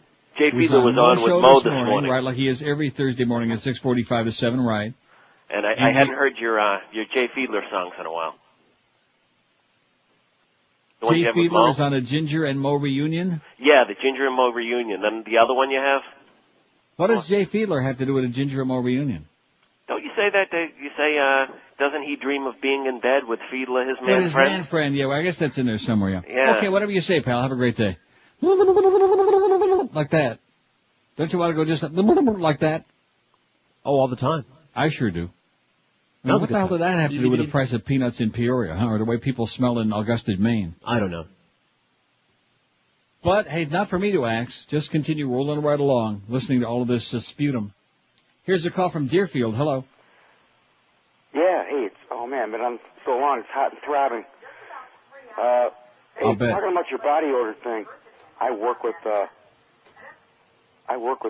Pakistani Indian people that do jewelry shows, and they're big importers, and we go around the country, and I'll tell you, they eat more curry and more garlic than God ever made, and they just ooze it out. Ooze it all day. They ooze it out. Oh, God. But the thing is, they're Americanized, and they're from here, and they don't even eat, whatever, Americana food. They love it, and it stinks, and they keep doing it. The whole show stinks. Just like walking into a hotel.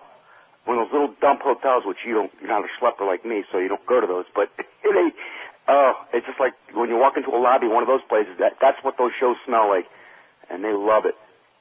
And getting back to another thing, hey, don't go to the shows.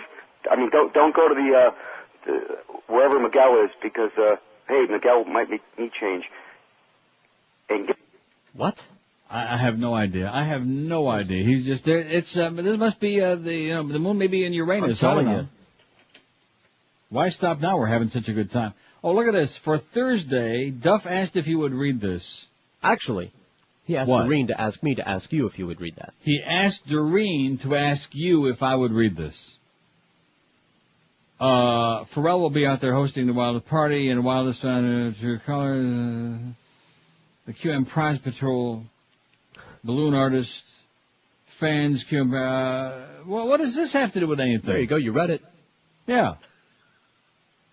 I mean, for as much as they do for our efforts, what is this all about? They don't do anything like you said to me just the other day. If we have a thing in the afternoon and somebody's out there with our merchandise, they don't read it. They do it on the updates. Ken does it, but as far as on the shows, they don't do it.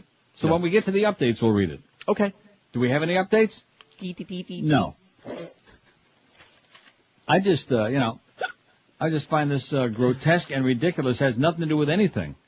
And if the other people on the station want to start promoting our thing and get involved, that's great. Then we'll all play the game together. Please promote as much as possible. No, the answer is no. We talked about that the other day, George and I. And the answer is no. I don't want to play hardball, but let's play hardball with or without Chris Matthews.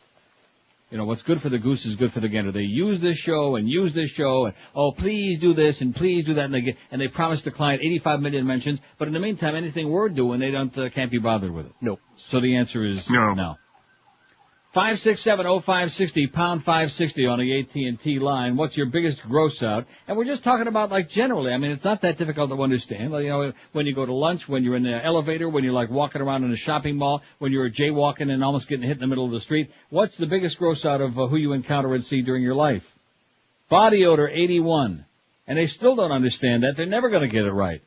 Out of 217. Jelly rolls of fat, 49. Bad breath, 46. Zits, 10. Bad wig, 8. Bad teeth, 8. Hairy people, 4. See, hairy people, ugh. Yeah. Sloppy clothing, 3. Ugly feet, 3. Red hair, 3. Ugly nose, 2. And tattoo isn't on there yet for some very, very strange reason. I sent it. Tattoos and dandruff, neither one of them are in there yet. Oh, I didn't know we were doing dandruff. Why not? I thought we were just discussing. What do you mean you didn't know it? You went through a whole long reaction to that about the eyebrows and about the falling leaves and all that other crap. We're under a lot of stress because Miguel is acting up. See, it used to be Eric that was acting up. Now it's Miguel. I think Miguel is probably, like, just making this up. He probably raising about 1,500, and he's just calling in lowball numbers just to aggravate me. $120 in the first hour. He's only there till 1 o'clock, folks. All you people in South Dade, you were clamoring and said, I had several calls this week for the van to go into that area. Do we believe him? No. Oh, he's probably got a hot date down there, some bitch. 17403 South Dixie Highway. Look for the QM van. Pick up your stuff. Give us some cash, and let's go already. I told you, I could see the handwriting on the wall in this thing. And you're saying, oh, no problem. We'll raise $100,000 this year. We'll be lucky to get to, about 30, man. Yeah, that's right. And I still don't have any number on what we got. We will. Here's a call from Davey. Hello. Hello? Yes, sir. Yeah, Neil. I'll just talk Bandit Pet Rescue now. Reverend Seems to be Jones. getting you Reverend Jones is doing a new voice. Here's North Miami. Hello. Hello? Yes, sir. Oh, hi, Neil. I didn't know I was on. Yeah, one of the things that really grosses me out is when I see people sticking their fingers up their noses and moving it around like they're panning for gold. And nose pickers. Nose pickers. I mean, there's some big fat fingers out there, and sometimes I see them disappear up to that joint where you bend your finger, and I'm going, Looks like they're reaching in to see if their brain is where it used to be, right? That's what I'm saying. And then they appraise it like they're trying to get the value of a diamond or something. It's like ridiculous.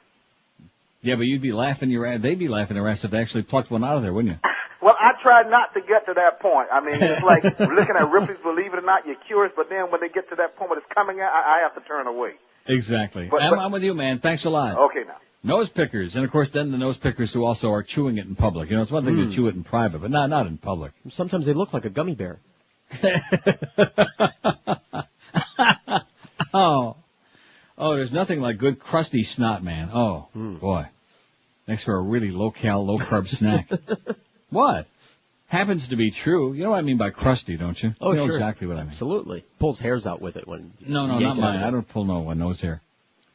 60 or 82 say body odor, and they don't understand. It's the parochial nature of South Florida, which is supposed to be a world-class city. They're always telling me.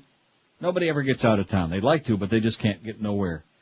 Body odor, 82. Bad breath, 49. Jelly rolls of fat, 49. I got my roll in my hand right now, baby. I got a big jelly roll. I can pinch about a foot. You rolling it? Rolling it around? I'd like to be rolling it.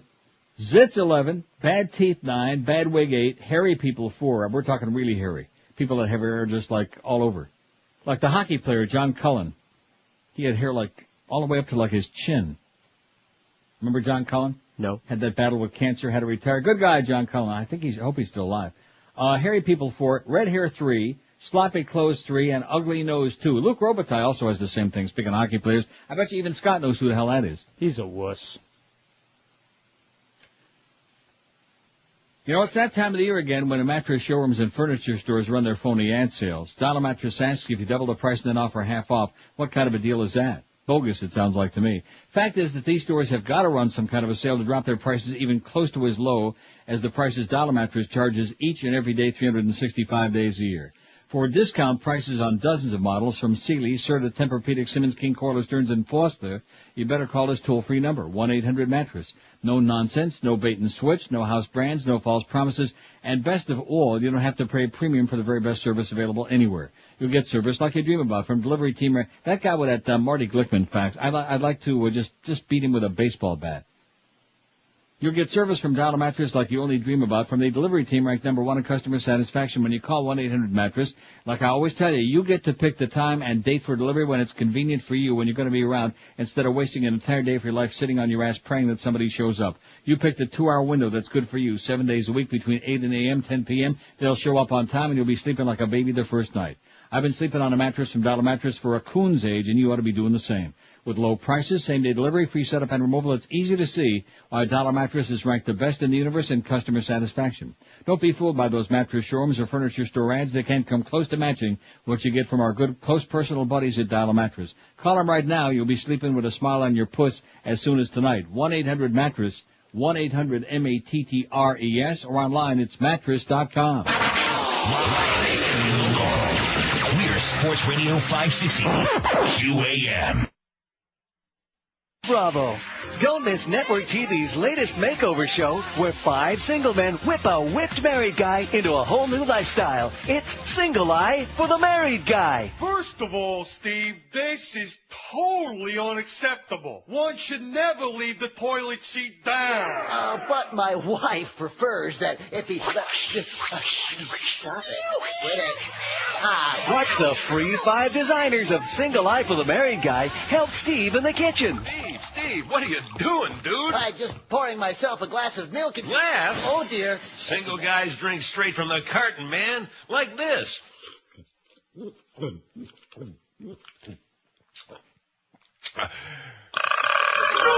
The Single Eye for the Married Guy team even gives Steve a down and dirty lesson in decorating. Oh, what are all these dirty clothes doing in the hamper? Yeah. Try flinging them around the house for a look that says a single guy lives here.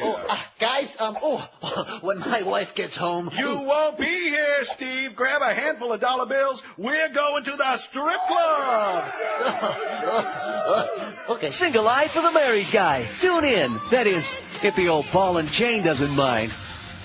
12:19 at 560 WQM. I don't see dandruff, tattoos, or nose pickers on the podium. I just mentioned that. Huh? I sent them. Are you picking on Eric again? No, you picking I'm it? just saying. 340, well, let me tell... What? 340, by the way. Well, that's a big improvement, 340.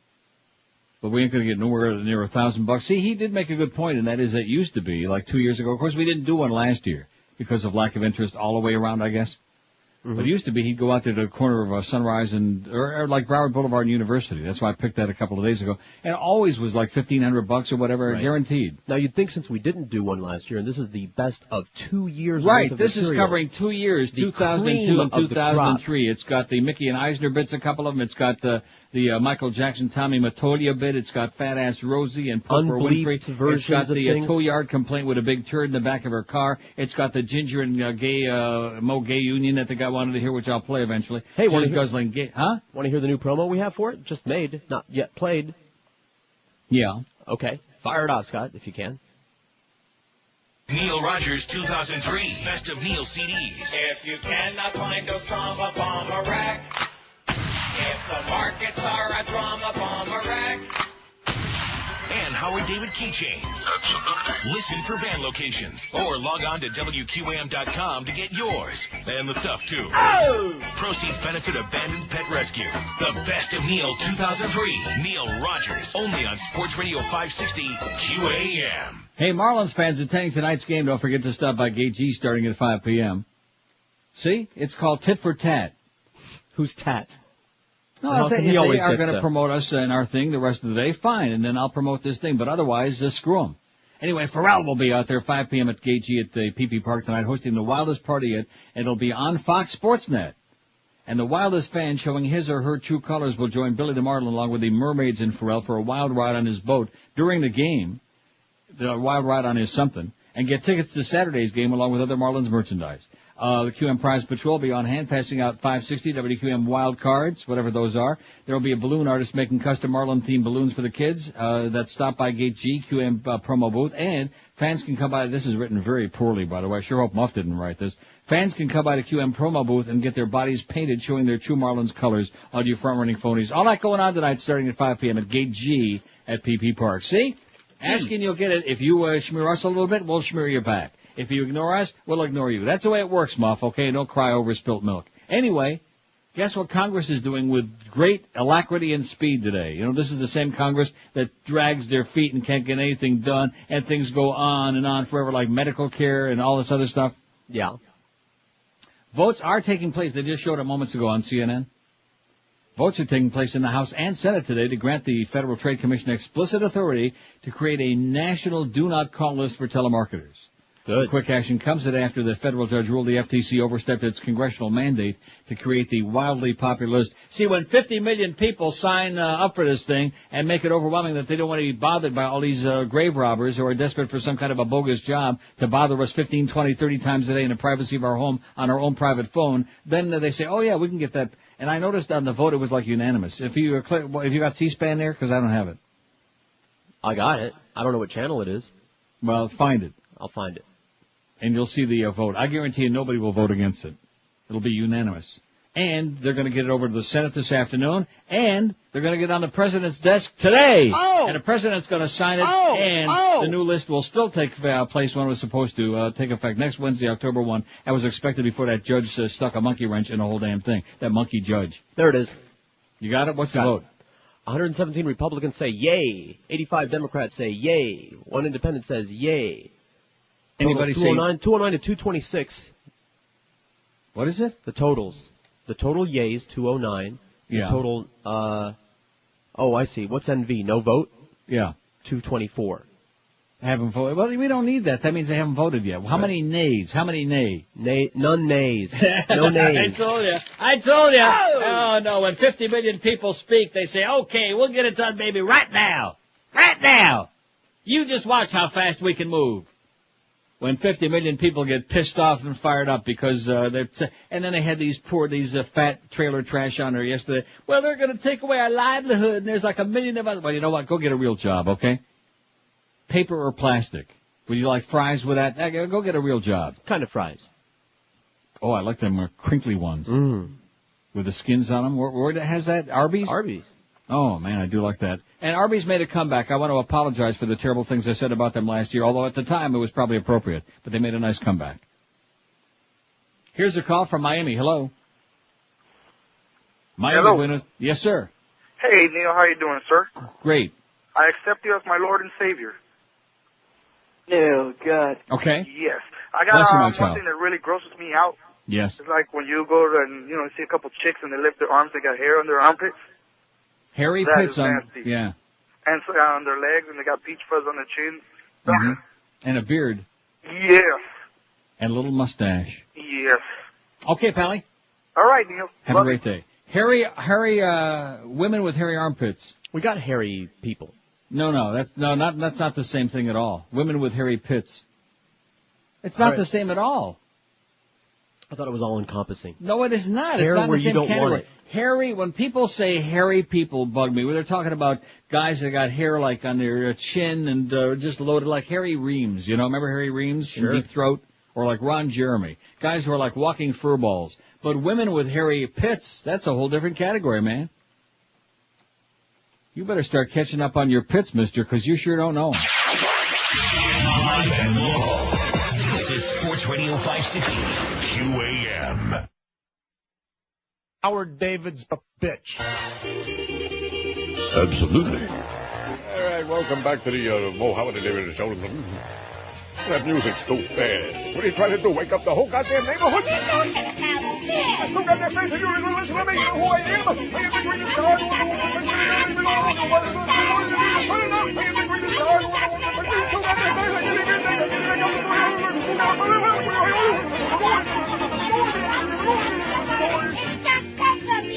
I'll give you a bump of music. Now, what do we got here? It looks like we have a guest today. Oh, look, it's the Dolphin cheerleaders. Oh, yeah, it's the Dolphin Dolls, cheerleaders, whatever the hell it is. They smell nice. Hi, Mo. Yeah, sit down. Make the seat smell good. So, you like our pom-poms? What are you, women? Oh, I'm a cheerleader. What are you, you got, teats? What are you, bronze? Do you like when I part my legs like this, Mo? Who set this up? Clarence, do this. You're winning in here. What am I supposed to say? Oh, look, you got a call from Jay Fiedler. Oh. Hi, Mo. How are you? Ladies and gentlemen, this is my dear and very close man buddy, Jay Fiedler. My closest friend as well. God, you called Jay? And how are you today? Well, we had a very tough game. Oh, I missed you, my man friend. Oh, yes. We're going to have lunch? Well, you name the time. What's that sound I hear? That's the sound of my tongue going up your ass. See, I could have played Ginger Mo Gay Union, but since it's brand new, it's called Mo Howard David had sent him abroad. The only thing he left out was... Hoo-ah! He left that out. We'll work that in. Okay. Vote's over. I beg your pardon? The voting is over. And it was unanimous? No. 5 nays on the Republican side, 2 nays on the Democratic side. Oh, what a big period they must have had, huh? Won't see them no more. So it's all over in the House, and now it's moving over to the Senate. I guarantee you before at 12:45 they'll all say, yeah, let's get it on there. And the president will sign it faster than you can say a moron. It'll be incredible. Speaking of morons, they had the big debate in California last night. Accusing his opponents of trying to pull the wool over the people's eyes, Arnold Schwarzenegger did his best last night to dominate a riotous debate among the primary candidates in the California recall election, taunting the other contenders with sarcastic cracks about their policies. He was taunting them. You ready for that? He's taunting them. Yeah. That's the best part of the whole thing. Hello. Yeah. Contrary to widespread predictions that the forum would be scripted, the candidates bickered and interrupted one another in a 90-minute rhetorical battle. Your personal income tax loophole, I can drive my Hummer through it, Schwarzenegger, who's running for governor, as a Republican, said to millionaire columnist Ariana Huffington, who sounds just like Eva Gabor. Huffington shouted down Schwarzenegger when he tried to interrupt her comments about the state budget. This is the way you treat women, we know that, she said. I have a perfect part for you in Terminator 4, he shot back with a grin. In Schwarzenegger's most recent movie, Terminator 3, his character dunks a woman's head in a toilet. The frustrated moderator, who at times barely managed to move the debate forward, interjected, this is not Comedy Central, I swear.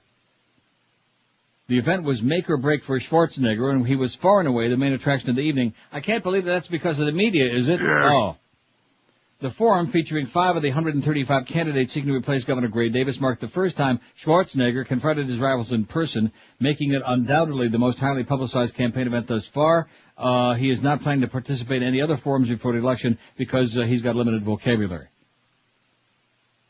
Under intense pressure to prove his viability as a candidate, Schwarzenegger tried to prove his mastery of policy details, citing figures and dollar amounts from time to time. Still, he dodged answers to a few questions, and it was unclear, for example, whether he supported providing full health care benefits to children of illegal immigrant workers. And the article goes on. It says the nastiest exchanges were between Schwarzenegger and Huffington, who spoke often in unison for long stretches. Huffington repeatedly compared Schwarzenegger to President Bush, hoping to attach the public's increasingly negative impression of the Bush administration to a Republican rival. Let's make one thing clear. On October 8th, it's not going to be Governor Bush, it's going to be Governor Arnold, Schwarzenegger said. The last thing this state needs is Governor Arnold Schwarzenegger, Huffington retorted, sounding just like Eva Gabor without the pig. Darling. After the debate, Huffington said she was so outraged by his interruptions, which she described as sexist, that she would no longer hold back from attacking Schwarzenegger's attitude toward women. Speaking to reporters, she mentioned an interview Schwarzenegger gave to Wee Wee magazine in the 70s about having group sex. Lieutenant Governor Cruz Bustamante, he was there, by the way, at the group who's been neck and neck with Schwarzenegger in the polls, remained cool despite Schwarzenegger's constant interruptions. I did interrupt you, Arnold, he said smoothly, when Schwarzenegger jumped in to complain about politicians who he said do little more than smile for photographers. You're one to talk about photo ops, Bustamante said. Ooh. Nice going, Cruz. Bye, Troy. Troy from Balance for Life was here. Oh, hey, how you doing, Troy? Neil, say hi. How's everything going? Everything okay? Yeah, everything's going well. How's Toronto? Great. Toronto's sensational, man. They have a thing just like yours up here. I forget what the hell they call it, but it's very similar. I may get on it. Yeah, no, I saw it on the internet. I may hop on it. Hop on it? I got the black sack here right now. Excellent. How's the Beast doing? Is he staying on the straight and narrow now? From what I hear, that's what he's saying, but, you know, the Beast. Okay, well, nice to chat with you briefly, Troy. All right, buddy. Then hold the Baba Ganoush, please. So anyway, getting back to Martina Navratilova, who's a lot butcher than Arnold will ever dream of being, plans to get into pubic service after she stopped serving volleying in 2005. Martina. Navratilova, who turns 47 next month, said yesterday at the Sparkassen Cup tournament that she plans to play through the end of next season. Then she wanted to get involved with the American politics, she says, perhaps running for office. If Arnold Schwarzenegger can run for governor of California, then who knows? I have the muscles, said Navratilova, a Czech-born U.S. citizen who lives in Colorado. I will be involved, especially the way things are going right now. The Conservative Party is too strong, she said, being the left-wing dyke that, of course, we all know and love. Yes. She ranks among the greatest tennis dyke players ever with a total of 50, and it goes on about her tennis crap. She says, I enjoy playing tennis, but I also enjoy not playing tennis. I love life whether it's with or without tennis. She's not too big on balls. But she sure probably got a big pair, I guarantee you that. Yes. 5670560, we're asking what's your biggest gross out? Body odor, people who smell, people who stink, people haven't seen a bar of Coast in about 30 years. 108. Jelly rolls of fat, 58. See, when I'm talking about jelly rolls, I'm talking, I think I know it well. You know what I mean? Sure. I'm talking about big, really fat, like the Beast, like Josh Friedman, like Fat Boy. Bad breath, 53. Bad teeth, 21. Zits, 14. Bad wig, 10, Mo. Ugly feet, 7. Hairy people, 6. Red hair, 4. Sloppy clothes, 3. Ugly nose, 3. Tattoos, 2. And none yet for dandruff or women with hairy pits that just went up there out of 289 votes. Women are, oh, no, look at that, speaking of hairy pits. Democracy pretty much from ground zero by historical standards compared to Germany or... What a slut, man. What a bitch.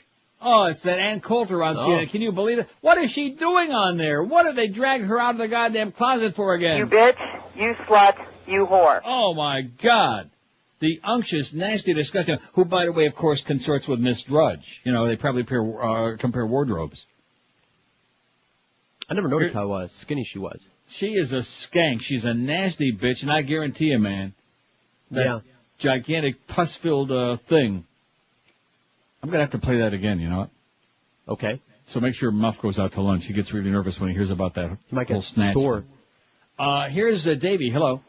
Neil, what'd he say? Yes, sir. Thanks for taking my call. Thanks for making your call, man. On National Non-Geriatric Day. But Okay. anyway, I'm a fireman down here in South Florida for one of these fire departments. All right. I'll tell you what's gross. We know that women get manicures and pedicures, but this is coming very popular with the sisters out here. Yeah. They go get pedicures. And have you ever seen the movie Dumb and Dumber where Jim Carrey's getting his nails done? Right. Dude, that is their toenails now. And they get them with the rhinestones, and they get them airbrushed and everything. It is the grossest thing, because they can't wear shoes, because the nails are like every bit of those 4 inches long. And they can't get shoes on, so they got to walk around. I can relate to that, 4 inches, yeah. And the cheese that builds up in there and the stench is just the best. How do you get your nose down there? Oh, it's awesome. And it's nothing like when they're on a sister that's 5 feet and up and weighing 340 pounds that has an ass on her that you can place a plate of food on if she has those nails. It is the best. So what do we put that down as? Other. We have ugly feet. Yeah, we got Other. ugly feet. Like orangutan feet. Orangutan feet. Okay, Pally. Hey, take care of yourself. And watch them pulls when you're sliding. He's right, though. That's a new thing I've been seeing. What is that? Really, really long toenails, all decorated up. Like, it's not, you know, you're used to seeing long toenails like the people just haven't clipped them, and they need to. These are like long toenails that are all painted and decorated and be, festooned with jewels and sequins. Yeah. They're like, how about when we left off here? I know last time we did this about 75 months ago. Tons of body jewelry. I seem to be one of the only very few. I guess I'm an old-fashioned old fart. We've got to get that on there. But speaking of being an old fart, and I announced this very, I could keep this a secret, but I'll tell you the truth, even if it hurts. Yesterday, and I got a few odds and ends that, because it's inconvenient to pay cash no matter where you are for things that are like more than just a couple of bucks. So I decided to open a checking account here, because I've been here for a couple of years and I'm here quite a bit. Okay. So I went to a bank in the hood, and she's explaining to me the various options of this kind of checking account and that kind of, and whatever. And she says, oh, well, because you're over 60, you're like a senior citizen, so now you get free checking. Yeah, and? You don't find that, do you have any idea what the culture shock, the first time somebody looks at you and says, now that you're a senior citizen. Yeah, well, wear it proud. And I looked at her and I said, Oi! Happy New Year! Oh, my God. Yeah, I really did. It was a little bit shocking. You grabbed although your I don't walker feel a and day you walked over right out of there. 80. You know, whoever makes the log up, she is just so, she needs to be slapped around a little bit, you know? Because she's based, am I in the right hour? Am I doing like Dial Mattress now again at 12:40? Yes, you are. Well, what is wrong with this woman? Is she some kind of like a retard or something? Maybe. What is her problem? The amount of energy and thought and effort that goes into making this log, man, you could stick it in your ass and have room for Ann Coulter left over for all that pus. The face of the... Ooh, I better go shop at that. The face of what, huh? Whatever she said. I don't know. What did she say? The face of death. Oh. Such explains... Ooh. Uh-oh. Well, I don't dare leave that Playboy TV audio on too long because we don't have time for too many bleeps. By the way, don't forget, Miguel, you got about 20 minutes left to get in some cash till 1 o'clock at Dream Car South, 17403 South Dixie Highway. He's got all the best Neil merchandise. He's got the Mo Howard David keychains and the Jim Mandich keychains and our Best of Neil 2002, 2003 CDs and a partridge in a pear tree. How much has he gotten at so far? 400-ish. Is that just a guess? No, he called 400, but that was like 10, 15 minutes ago. 400. Well, we'll at least do over 500 or else, okay? If you don't do 500 at least there, then that's it. Then we're going to have to start sending Doreen out to do a real man's job. It's that time of the year again when mattress showrooms and furniture stores continue peddling, hawking you with those phony ad sales. And they have to do that. They have to like double the price and then say they're giving you half off to come even close to the low everyday prices, 365 days a year, the honest prices that Dollar Mattress offers you all the time, like Morty Glickman. For discount prices on dozens of models from Sealy, Serta, Tempur-Pedic, Simmons, King, Coiler, Stearns, and Foster Hewitt, you need to call 1-800-MATTRESS. No nonsense, no bait and switch, no house brands, no phony promises, and best of all, you'll never pay at Dollar Mattress a premium for the best service going anywhere on the planet. You get service like you only dream about from the delivery team ranked #1 in the world. When you call Dollar Mattress, 1-800-MATTRESS, you still get to pick the time and day of delivery. I know it's unheard of, but you pick it, not them, when it's convenient for you, when you're going to be hanging around. Within any 2-hour window, 7 days a week from 8 in the morning till 10 at night. Like, for example, 9 to 11 in the morning, 1 to 3 in the afternoon, 2:45 to 4:45, etc. And you'll be sleeping like a baby the first night because they'll show up right on time. I've been sleeping on a mattress from Dollar Mattress, as has George and Miguel and all the people with a brain for a long time. You ought to be doing the same. Your back will thank you. Your back will actually open up like a cupped pair of lips and say, thank you.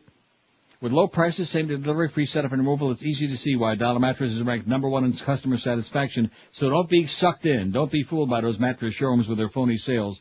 Call Dollar Mattress today right now, 1-800-MATTRESS, 1-800-MATTRES, or online, it's mattress.com. Live and local.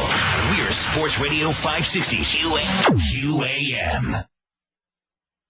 These people piss me off. You love Shakira's top 10 hit, Underneath Your Clothes. Underneath your clothes, there's an endless story.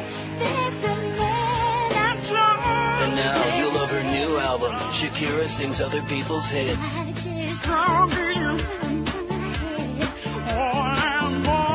She already made music history by recording her first English-language album. And now she's taking her art form to the next level by re-recording songs that were already hits in English. Only this time they're in English again.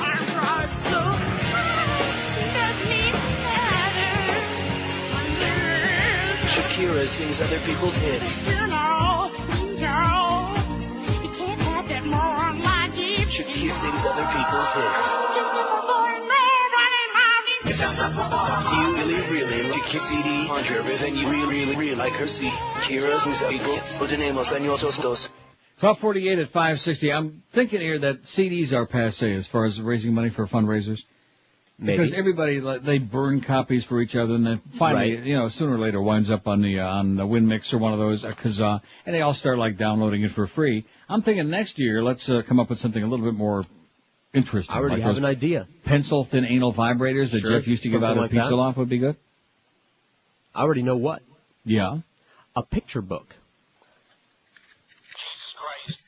Maybe he'd be in there. Right? A picture book of what? Of all of these people, like good pictures, because people want to see the pictures. All they have is the site, like some really good pictures of the staff, of you, maybe your ass, things like that. My ass? Rectum. Holy your crap. hairy ass. Oh! Grotesque. Here's a good one from Boca. It says, men who wear Speedos at the beach.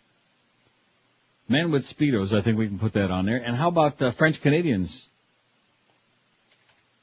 Which just could be some of the men with... Yeah. Huh? Just French Canadians. Yeah. You don't think that's acceptable? Yes, French Canadians? Yes, I do. They gross me out. Yeah, they make me sick to my stomach of just seeing them. French people piss me off. That's why I played that coming back after the break. So there you go. Men with Speedos at the beach and French Canadians. Tons of body jewelry just makes me sick to my stomach with the stuff in the tongue. And oh, God.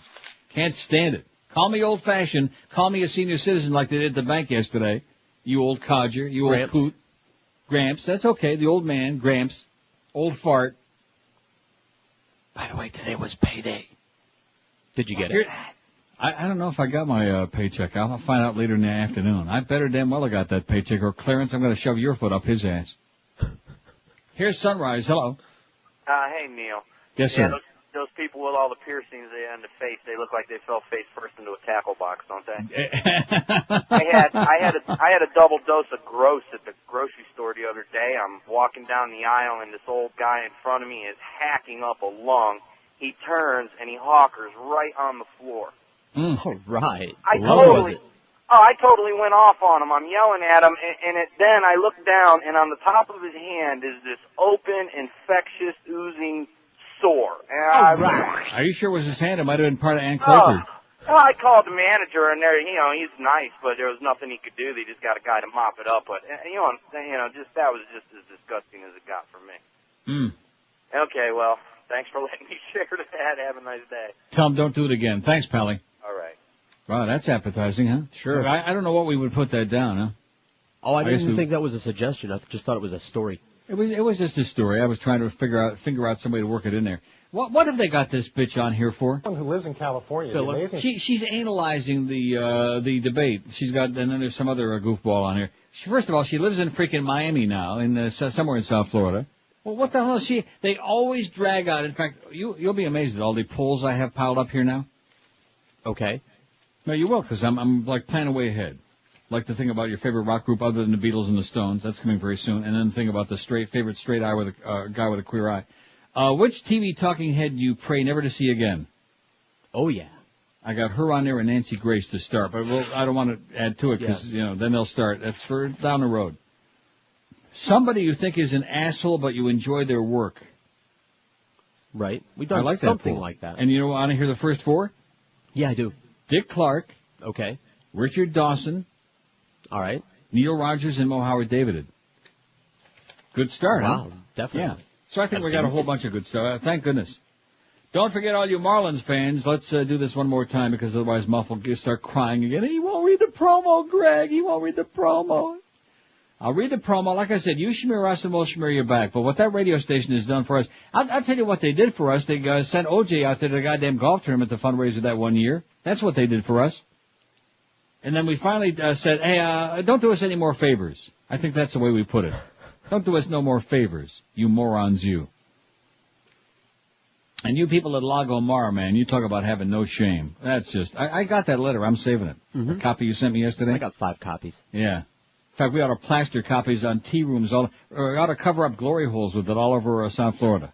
Oh, don't do that. Take one out to Westland at J.C. Penney's this afternoon.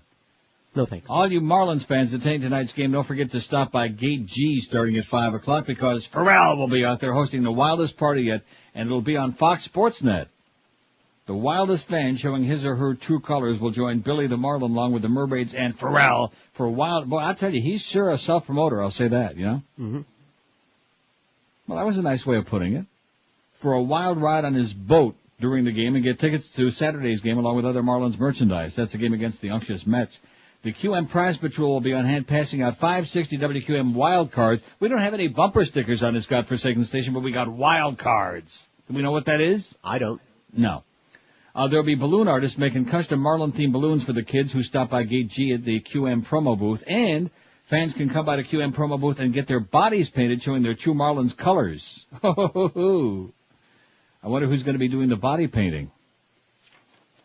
I guess it all depends on which fans stop by and show up.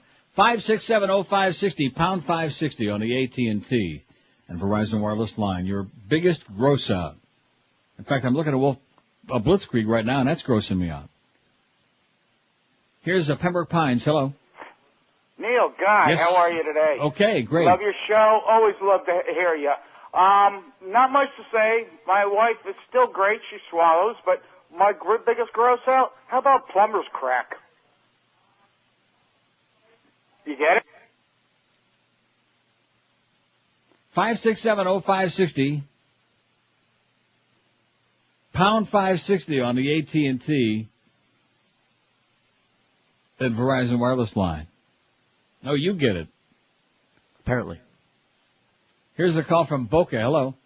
Hi, Neil. Yes, sir. How are you? You just said the magic words. You said pound 560.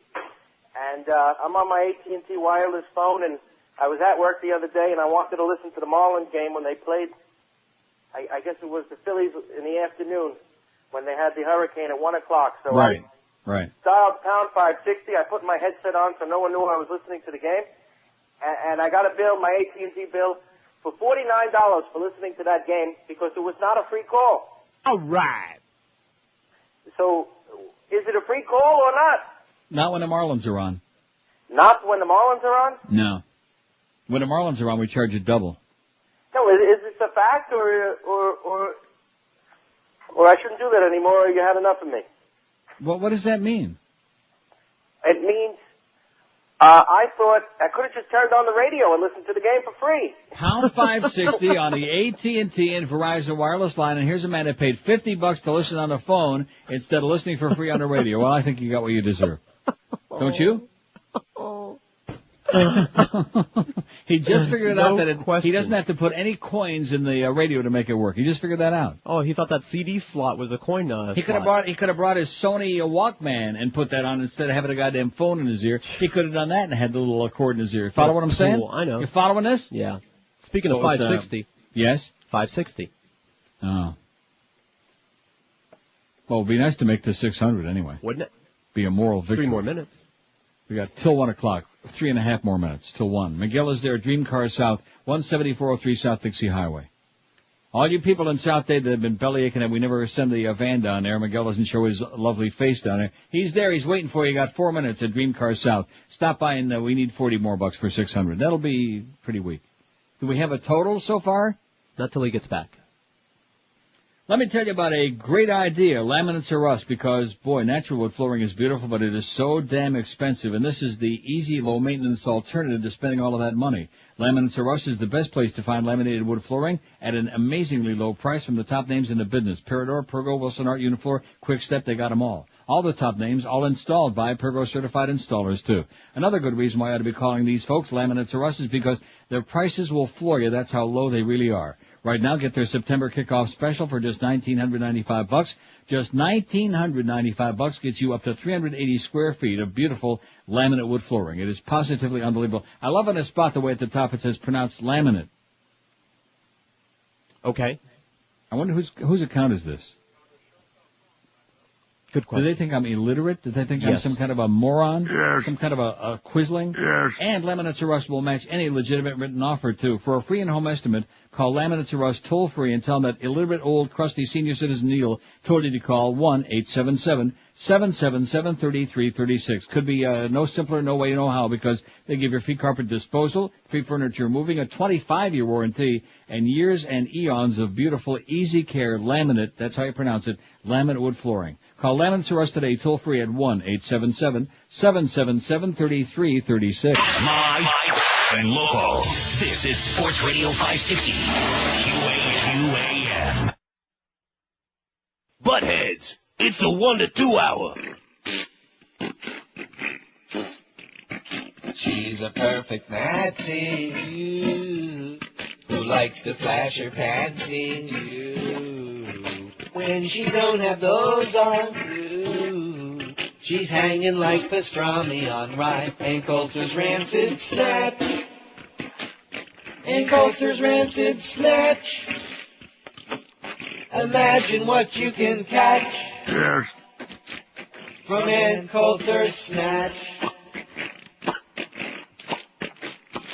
Gonorrhea pus, you. Scratches with a brush, you. She banged Geraldo, you. And Bill Maher, but she'll never get Drudge. And Coulter's rancid snatch. And Coulter's rancid snatch. A swirling pool of crap. And Coulter's rancid snatch. losing pungent moisture, leaking out her cloister, walking with a dildo, firmly jammed inside of her butt, and Coulter's rancid snatch, and Coulter's rancid snatch. Don't wanna know what it could hatch. And Coulter's snatch. Number one with 2 bullets. Already. 103 at 560 WQM. I love that. I got one for you. What? Genital warts. Okay. Yeah. Well, stop and think about it. Not something No, you probably have to encounter. I don't have to stop and think about it. Genital warts. What's your biggest gross out? Body odor 122. It's off and running, man. And they still don't know what I'm talking about. They're still in denial about that thing. And maybe I'm wrong, okay? Maybe it is just people that don't bathe. But I don't think so. No, there's more to it than that, but it's an ethnic thing. A good bath. For example, I don't want to pick on our Native Americans because they've already been picked at. They had bows and arrows and we had like a little bit better weapons. But Indians, I'm talking about American Indians, right. I mean, they have a different skin pigmentation. Yes. And they smell different, some of them. Not all of them. I had a squaw. Now, do you know what I'm talking about? She smelled fine. Do you all right. I feel like I'm just sometimes talking to the wall. I'm going to sit and face the wall. I don't know what the guys smell like, but the squaw smelled great. I'm not talking about necessarily guys or women or whatever. I'm just telling you that there are people with skin pigmentation that's different, and it smells different, okay? Based on their diet, based on their attitude, based on a crappy bit of luck. Well, maybe this girl didn't eat prairie dog. I don't know. That could be part of it. What's your biggest gross out? Body odor 122. Jelly rolls of fat 65. Oh, bad breath 58, bad teeth 28, zit 17, ugly feet 10, bad wig 10, hairy people 7, red hair only 4 of us. I would have voted for tattoos. Women with hairy pits 4, ugly nose 3, tattoos only 3, sloppy clothes 3, dirty, what is that? No, see, I think dirty puss, yeah. See, right. I almost thought it said dirty puss because we just played the Ann Coulter thing. Dirty puss, too, and dandruff none. I hate dirty puss. Do we have nose pickers on air? I think we left off nose pickers, Eric. I don't want to get all over Eric, believe me, because he grosses me out. Nose pickers, tons of body jewelry, that's not on there. Men with Speedos is not. Oh, I see, you still got some more to get on there. French Canadians, and certainly the old genital warts new. Here's a call from North Miami. Hello. Hello? Yes, sir. Hi, the most gross thing is hash marks on drawers. Baba Booey, Baba Booey, Baba Booey. Oh, he only had 3 of them? No, he ran out of Baba Booies. 5670560, one of Howard's idiots, one of his quislings. Pound 560 on the AT&T and Verizon wireless line. Wasn't that good? Oh, yeah. Aren't you impressed? See, I wanted to leave him on to see how many Baba Booies he had in him, but only 3. Pretty weak. Pretty lame. Here's a call from Miramar. Hello. Miramar. Hello? Yes, sir. Yeah, Neil. Sorry, man. Sorry. Hey. Don't be sorry. You are God, man. You are God. Hey, God. Sure. Listen, this is not my answer. But how about Larry King, man? He's gross. He's very gross. Mm-hmm. How about these women who have children with snot hanging out of their nose in a store or at a restaurant? Don't even wipe it off. I think snot, just in general, not necessarily with children. The guy that was talking before about the guy that munged all over the floor.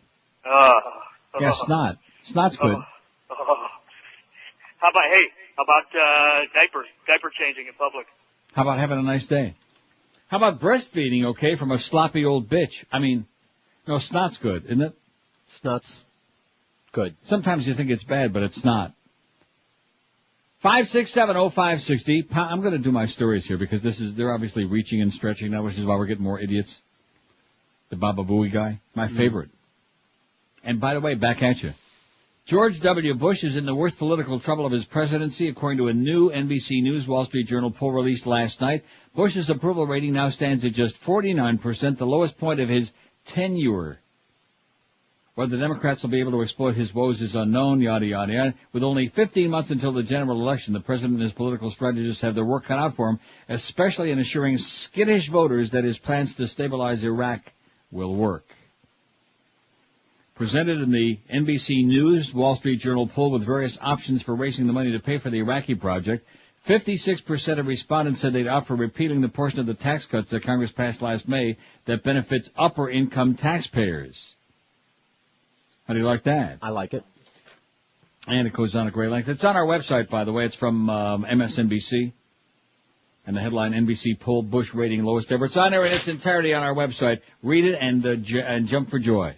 And you Bush people out there, shame on you. You can weep like a duff. You can sit around and cry like a baby. Blood links thief to Rolex slaying. You were telling me about this story before. Yeah. Tragic. Blood links Rolex thief to driveway killing, says the Herald. An ex-con with a history of snatching, oh, there's that word again.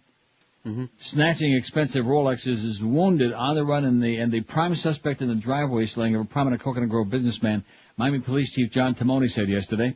Anthony Craig Lee, 31, grew up just blocks from the street of $1 Million Homes where Jose Calvo was shot in the head as he gave up his diamond-encrusted Rolex and ring the evening of September 18. Lee was tied to the shooting death by the blood found in his getaway car. Denise Calvo, Jose Calvo's wife, shot at the fleeing man, hit him in the left side. Lee's DNA was in the state's criminal database due to his violent history, offering police an easy match. He should be considered armed and dangerous and may seek medical care, Timoni said. Greg Ormond, attorney for Denise Calvo, said Wednesday, she's pleased to know they've identified the suspect, but one of Lee's previous victims is saying Lee should have served more time in prison for his previous crimes, and he is absolutely correct, sir. Mr. Calvo would still be alive today if Lee had been given time for shooting me, said Ron Goralnik, who was shot and robbed by Lee in 1992. He would have been incarcerated for a more significant part of his life. In the 1990s, Lee was a member of the proficient Rolex robbers band, pulling off a string of holdups. There's a lesson here, folks. Don't wear a Rolex watch. No, death magnets. Police eventually busted him and other members of the group who targeted owners of the expensive timepiece. Lee took a plea deal on at least 2 such robberies, according to court records and prosecutors, and served 10 years. He was released in May. Now Lee faces a first-degree murder charge in Calvo's death, but police think he's fled South Florida. However, they know exactly where his mother ended up, in custody at the Miami-Dade County Jail.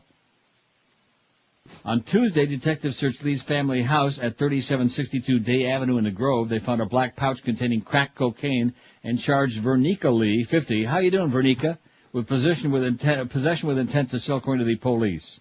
They had hoped to find Calvo's Rolex and ring inside the home, but those items, like Lee himself, are missing. There's no indication that he's tried to pawn them, said Miami Homicide Lieutenant Daniel Dominguez. After his release from prison 5 months ago, Lee returned to the cinder block home on Day Avenue, just blocks from the driveway where Calvo was shot in the head. They were one of the original families. They had their problems, but they were fine, said John Williams, who said his family has owned the Day Avenue house since their early Bahamian ancestors settled in the Grove in the early 1900s. Their Bahamian ancestors. Yeah, man. Williams said he has known Lee's parents since they were children, but never saw much of their son. Williams was shocked when told Lee was wanted by police in the Crawford Avenue murder. I knew there'd been some trouble. I didn't think related to that, he said, yada, yada. Lee's criminal record dates back to 1988, including 14 arrests for charges that include attempted murder and drug possession, and, of course, in 92 convicted of those Rolex robberies. And they said, 10 years is enough. And so now this guy is dead. There you go. There's the American justice system for you. Now, speaking of crack cocaine, if he would have been found with a pin joint in his possession, he'd probably got about 20, Keep him stashed away for a long, long time, with or without his stash. That's America for you. Mm-hmm. All you pot smokers out there, 10 to 20, baby, no parole, no P-bargaining. 5670. Now, did we get a final total from Miguel? 680. Oh, that's not too bad. We'll take it. I mean, it's not great. It's not spectacular, but it's a start. It's almost $700 last time I checked. And maybe we'll actually get like an up-to-date total on our abandoned pet rescue, on our Best Deal campaign, which is limping and hobbling along. Because we got a lot of real cheap freeloading bastards in South Florida. Real cheap freeloaders is what we got. Make no mistake about it. If we had 5,000 free Marlin tickets for you, the phones would be smoking, man. They'd be smoldering. We would bust out the goddamn phone lines if we had a whole crap load of Marlin tickets to give you. Of course, if you have to pay for your own, are they going to buy them? No. I had a laugh reading about, I guess it was the Herald yesterday, about, the long lines of people starting early in the morning on Tuesday for the first Phillies game. Yeah. Well, if that's the case, how come they only had 25,000 people? Scott? I don't know. Yeah. Long lines. I mean, it just everybody and their brother wanted those tickets. But when they got to a certain number, I guess they just said, okay, that's it. They're probably sold out now. Let's turn around and go home. The place holds about, 40,000? Yeah, that one game a couple of weeks ago, they had 40,000, which is I think that may be the biggest they've ever had there. That's jam-packed. They can cram in 40 grand. If they don't have at least 30 tonight with, about 30, man. Pharrell being there and all the stuff that's going on, and this could be the, clinch at least a tie. I mean, if they're not, I can't crack 30 tonight, then it's hopeless. They should just all get in a bus and say, hey, we did our best. We did a hell of a job for you. Screw you guys. That's what they should do. Just flip everybody the bird on the way out of town. 113 at 560 WQM. Speaking of numbers, all you mortgage shoppers out there, if you want to save yourself tens of thousands of dollars, here's the smart way to do it. Interest rates for home loans are shooting up dramatically, but there still is an interest rate available out there, Virginia, at just 1.95% from our friends at Financial Group. If it sounds exciting to you, get more information by calling toll-free 1-800-940-LEND. It's true the economy. I beg your pardon? 800 and he's gone. 800? Where the hell did that come from? Past few minutes. You just gave me 680 and now it's 800. Hey, that puts a smile on my puss. On my craggy old senior citizen puss. Well, that grosses me out. What's that? A smile on your puss. Well, maybe you'd like to take a look at it. Call 1-800-940-LEND. It's true the economy is changing, so even if you're thinking about refinancing your home or want to move up to a better real estate deal, call Financial Group because it's not BS, it's for real. 1.95% financing from Financial Group. If you have a $100,000 loan, your payments are only $368 a month. If you have a $200,000 loan, you pay only $736 a month. Almost anybody can afford that. So call Financial Group and get yourself the amazingly low 1.95% interest rate that you've been praying and wishing and hoping for. 1-800-940-LEND, L-E-N-D, for Financial Group. They're an equal housing lender. Credit restrictions do apply. Rate subject to change monthly, 5.19 APR. Live and local. This is Sports Radio 560, QAQAM. Thank you for calling SST. Tony, how may I help you? I just picked up my 92 Accord from your lot, and there is a huge turd in the back seat. A huge turd? Yes. And there's what in the back seat? A turd. A big-ass human turd in the back seat of my car. Ma'am, I assure you, our guys did not take a dump in your car. If you want to, bring that car back and we'll take a look at it. You want to take a look at it? My car is fine. It's that big-ass turd in the back seat. Okay, what would you like me to do? Okay, how about I go to your house and pitch a loaf on your couch? Ma'am, how about that? Ma'am, what would you like me to do to fix the situation? I want somebody to come over here, get this turd out my back seat. That's not going to happen. Car. What do you mean it's not going to happen? You can bring the car here and we can take a look at it. I am. I'm going to bring it back there. You know what I'm going to do? Huh. I'm going to take a dump in every last car you got there. I'm going to pee on your counter. I'm going to do it all to show you how it feels. Okay. And you know what? You sound like a big burly man. It probably came out your ass. Oh, yeah, I don't make it a habit of going out and taking a dump in the car. How much do you weigh? About 400 pounds. That's your turd. That's my turd, huh? Yes. That came up from a 400-pound man, huh? This is a 400-pound man. Either that or a gorilla. Okay. I'm driving this car right to my lawyer's office, and I'm going to let the whole world see. You're going to be on the news this evening, buddy. I'm going to get 7 on my side. Watch. You're going to be on the news. Can you describe the piece of shit? I mean, what does it look like? You know what it is. It came out your ass. What the hell? What kind of... Asking me what color. I tell you what, it smells ungodly. That's what it smells like. Smells like you sold your ass to the devil. That came from the pits of hell. Well, how big is it? How long is it? It's not as long as my arm. I don't think it's fun. Why y'all? This is not fun. I got a damn 2x4 in my back seat. You know, I think this some racial shit too. That's what this is. Little kids are running away from it. I'm glad y'all find this funny. Okay. You probably on the steering wheels too, don't you? All right. How long does it look like it's been sitting there? Steve, it's coming off of it, okay? Steam is coming off of it? Yes. Well, it can't be there that long now, huh? I am taking, it's a fresh turd. Okay. What you need to do is you need to bring that turd back, and we'll match it up. We got a lineup. We'll match it up with the other turds that we have. Well, what you need to do is learn how to use a toilet. So you're not going to bring the turd back to me? No. You know what? Is this a sample? No. I'm starting to like it. You're going to keep it as a fact? I'm going to keep it because it's a nice, you know what? It's a nice conversation piece. Okay, cool. Okay. Hey, thanks, man. Okay, cool. 122 at 560 WQAM. What's your biggest gross out? Body odor 133. People who stink like crap. Jelly rolls of fat 68. Bad breath 61. Bad teeth 34. Zits 18. Women with hairy pits rhymes with zits 11. Ugly feet 11. Bad wig 10. Hairy people 7. Dirty puss 6. The old dirty puss. Tattoos 5. Red hair. See, tattoos. That should be like, I don't know. A little more explicit. How so? Well, like tons of tattoos. Lots of too many. Whatever. Red hair 4, ugly nose 3, sloppy clothes 3, dandruff none, and genital warts none. How do you like that? Somebody walks up to you and says, warts new, I'd run like a son of a bitch. 5670560, pound 560 on the AT&T line. We got a million open lines. Now, of course, they're out of material. Here's a call from Kendall. Hello. Neil. Yes, sir. I did my part. All right. Thank you. All right. Hey, are you still taking suggestions for the poll? Sure. How about people with piercings on their face? Like on their eyebrows and lips? We got body/face piercings. Eric isn't getting emails. That's what's going on today. Oh, I see. Yeah, we got the body piercing. Yeah, I'm with you, man. Thanks a lot. Hey, wait, hold on, one more. You are the hardest guy to reach in Miami. I had to call 1,000 times, and the thing was busy, and then the phone was ringing for 5 hours. What's the deal? What's Scott doing over there? Scott's playing with himself. He must be.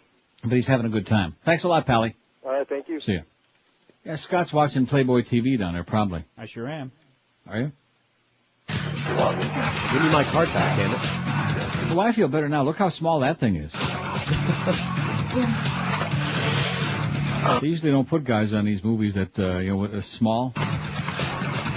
Makes me feel almost like a real man. Oh, she's got, what did he say? I don't know. Play it again, Sam. I don't know, but he ain't gonna say it again. I know that. Well, she's got one in her mouth and one in her hand. M&M's.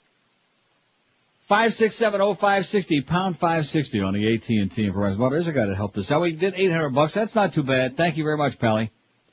Because it's been a real pull. And I know there's a lot of people aren't there right now. I don't think our audience is there during the, August, September time. Apparently not. How many more weeks before they come back? About 30, man. They really aren't. We're just treading water right now till they decide they want to come back. Spinning our wheels. Yeah, we're spinning our veal. Let's spin the veal. What do you say? But I think that's damn white of QAM now to be putting that promo on the air. Fine job Tommy did there, too. Nice going, Tommy. You notice how fast they got that on when I threatened not to read the promo about all that crap at the ballpark tonight? If they don't get 30,000 people at the Marlin game tonight, I'm taking tomorrow off. How's that? Okay. Doesn't that sound reasonable to you? No. Why not? I mean, what kind of a bogus town is that, man? I mean, out of nowhere comes this team without Mike Lowell, no less, so I noticed the Humper had on yesterday. And Hank, by the way, also was ripping the town for the crappy attendance. Nice going, Humper. You're the man. Seriously. It's an embarrassment. It's humiliating. What the hell does it take to get people out there? They won every goddamn game. They still wouldn't get out there unless they got some freaking bobblehead doll or some other piece of crap to give away for free. Here's a call from Hialeah. Hello. Hey, Neil. How's it going? Pretty good. Listen, I was the one that dropped you off the cassettes about 2 weeks ago. He said, George ever get them? The best of Neil and best of Rick and Suds? Yeah. Did you get them, George? I got them. And they sold. You need more? No, we don't need more. Oh, okay. Thank you. No problem. Another thing, Rocky Echevarria, he's selling now, he's doing what Bo Griffin used to do, the Psychic Network.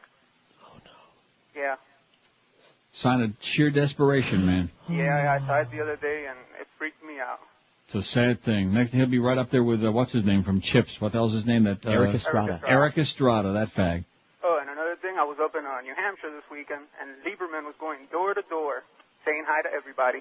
Oi! You know, I didn't open the door. I'd rather see Xavier Suarez. At least he's got a nice bathrobe and a sense of humor anyway. All right, Neil, you have a nice Have a great day, Pally. Thanks for your help. Thanks. No problem. 26 past 1 at 560 WQM. We got a half hour to go here, and then we got the Mad Dog at 2, the wildly, unbelievably popular Mad Dog. All right. Who won the poll yesterday, your favorite sportscaster, by, about 5,000 votes? I mean, it was incredible. It was a landslide. Mm-hmm. They were sliding on it. Then you got the Humper, who's got probably the softest gig, even softer than me. Nice going, Hank. You're doing it. 4 to 6:30, but an hour that is Beano Cook. So he's got an hour and a half show today. Same pay. Nice going, Humper. Beano Cook 5 to 6. We have no idea why. Marlins on deck 6:30, 7:05. The Phillies at the Marlins, the third and final game of this series. If the Marlins win it, they clinch at least a tie for the wild card. Am I right, Scott? Is that the way it works? That is correct, sir. Yeah. So this is a humongous game. We got all kind. I'll read that promo again before the half hour's out. And lots of good stuff going. Scott Farrell's going to be there with a lot of self-aggrandizing stuff. Fox Sports is going to have him on the air. They're going to be doing all kinds of things, and it'll be great. And like I said, I'm not trying to pretend I'm jumping on a bandwagon, although I'm pleased to see that they're doing very well. And there's got to be something good happen in that town, just once in a while, just for variety, right? Huh? Something positive, just for the hell of it, to see what it feels like. Eddie K after the game, who's forgotten what it feels like, and Joe and Mark overnight, who would like to feel it, 2 to 5 in the a.m. Before my close, personal, best new friend, Mo Howard David. Boy, are we bonding or what, huh? We are. Huh? I mean, you're really doing most of the in person-to-person bonding, but even by long distance, I think we're starting to mend our relationship. Hey, if you're underpaid, overworked, or underappreciated and would like to have a new high-paying career before the year comes to an end, before the new year. Now, not necessarily the Jewish New Year, that's too soon. But like your regular, ordinary pedestrian Goyish New Year, then call Fast Train toll-free at 1-866-FAST-TRAIN. They really can have you trained and certified in no time at all. The demand for computer professionals is gigantic, so why not get you a new high-paying career, a big fat paycheck, and a real life that goes along with all of these things? Fast Train offers you job placement assistance, convenient day, evening, weekend schedules, and now with 6 Florida locations, 2 in Tampa and 4 in South Florida, there is bound to be, at just fingers, one nearby you. Fast Train offers financial assistance for people who qualify, so call Fast Train today. You got nothing to lose but your dead-end job. Call 1-866-FAST-TRAIN. First, check them out on the web at fasttrain.com, and then pick up that phone. Be sure and mention Todd Dreck's name when you call. It'll really change your life. Call 1-866-FAST-TRAIN. Live and local. This is 560. The radio's all yours now. QAM. It's Dave in Miami town at 560 WQAM. Absolutely. He's a superstar in the NBA. Oh! But he went too far on the fateful day when he called her to his suite. She was shot dead still. He was hanging to his feet. He could ring a bell. So he ate the food and they had a kiss. That's when things got moved. He said, look at this. And as he said, she said, as they both looked back, on the outside, she's lucky it wasn't Shaq. Can't keep it in his pants. Can't keep it in his pants. That day in Eagle, Colorado, he won the Battle of Lotto, but now he's changed his motto. No more hoochie coochie. No more hugs, Lucci, unless it's Lucci. Now Kobe knows he's got a good lawyer to beat the cheerleader or he's through. His wife won't say a thing with a big old honking ring or he's through. 133, I think Robert Blake can help him out if that other guy can't take care of the problem. We got 138 say body odor, which is double the next closest category. I got one for you. Okay. Big gross out, and we're not going to put it on there because the wording is too difficult. People who spit when they speak. Okay. Yes. Now, generally, that's older people, even older than me, which is saying a lot. Generally, but not always. You know who used to do that all the time? You know that hockey guy, that Ron, Dr. Ron from Philadelphia, that used to come and bug me at the games all the time? And he'll get like 2 inches away from your face, and Well, like he's spitting as he's speaking, and by the time you get through with a conversation, you have to have a towel and go take a shower with Ray Whitney, which sounded pretty good. Those are sprayers. Oh, speaking of sprayers.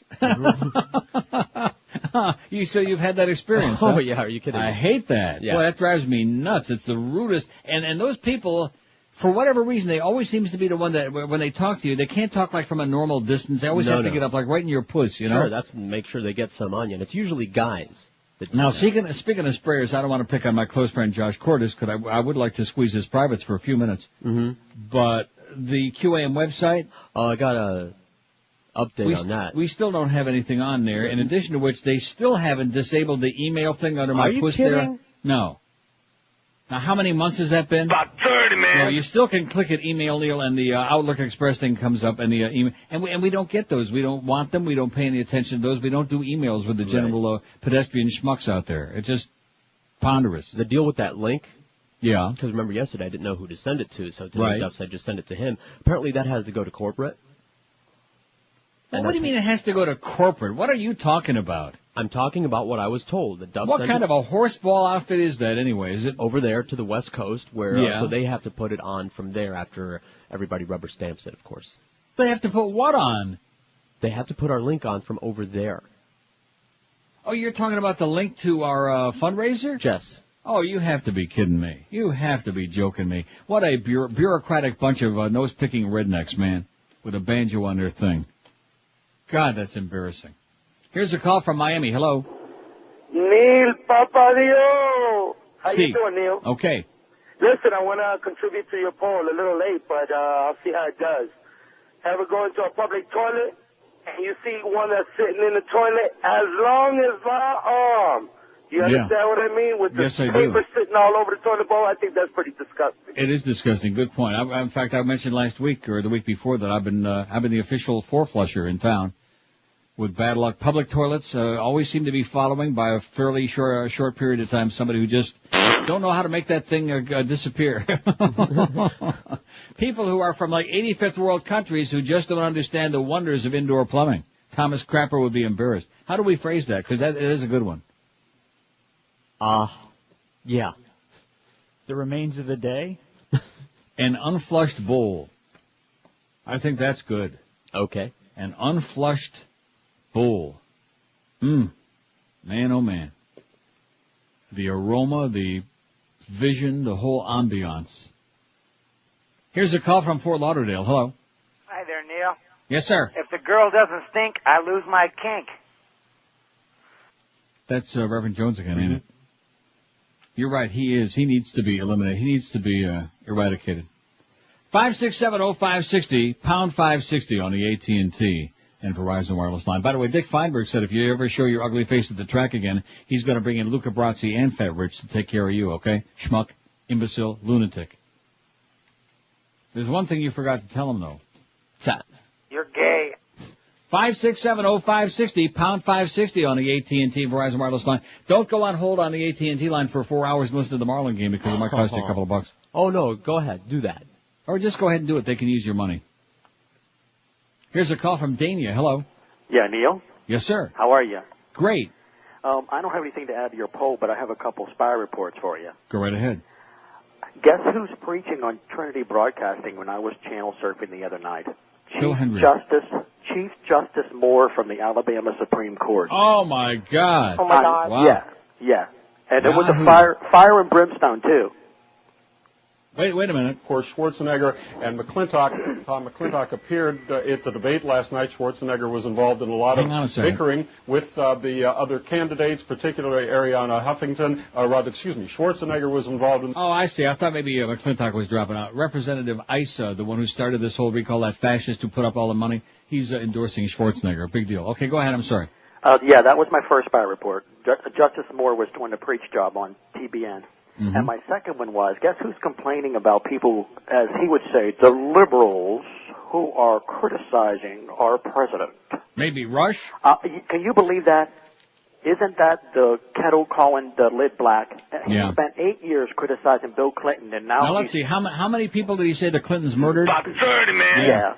Yeah, and every day now it's like my friends tell me, because I don't listen to him, I have some conservative friends, they say he's lost all credibility because now he's turned into this person that the liberals find it patriotic to criticize our dear president. Now, well, what is screw that all him, about? and just keep in mind, did you ever see him and Hermann Goering together? They got little mustaches, both of them. Exactly. Have a great day, pal. You too. Well, Hermann Goering did not have a mustache. 5670560. How many people in our audience, how many people in America think you could identify Hermann Goering? 2. If he walked, like with the stormtroopers knock their door down right now, how many people would say, "Oh my God, Hermann, how about some lunch?" You know what I'm going to have for lunch? I was inspired by that Ann Coulter bit. That gonorrhea pus? Gonorrhea pus bit. Now, I'm not going to have gonorrhea pus for lunch, although that soft serve pus sounds good for dessert. On crackers.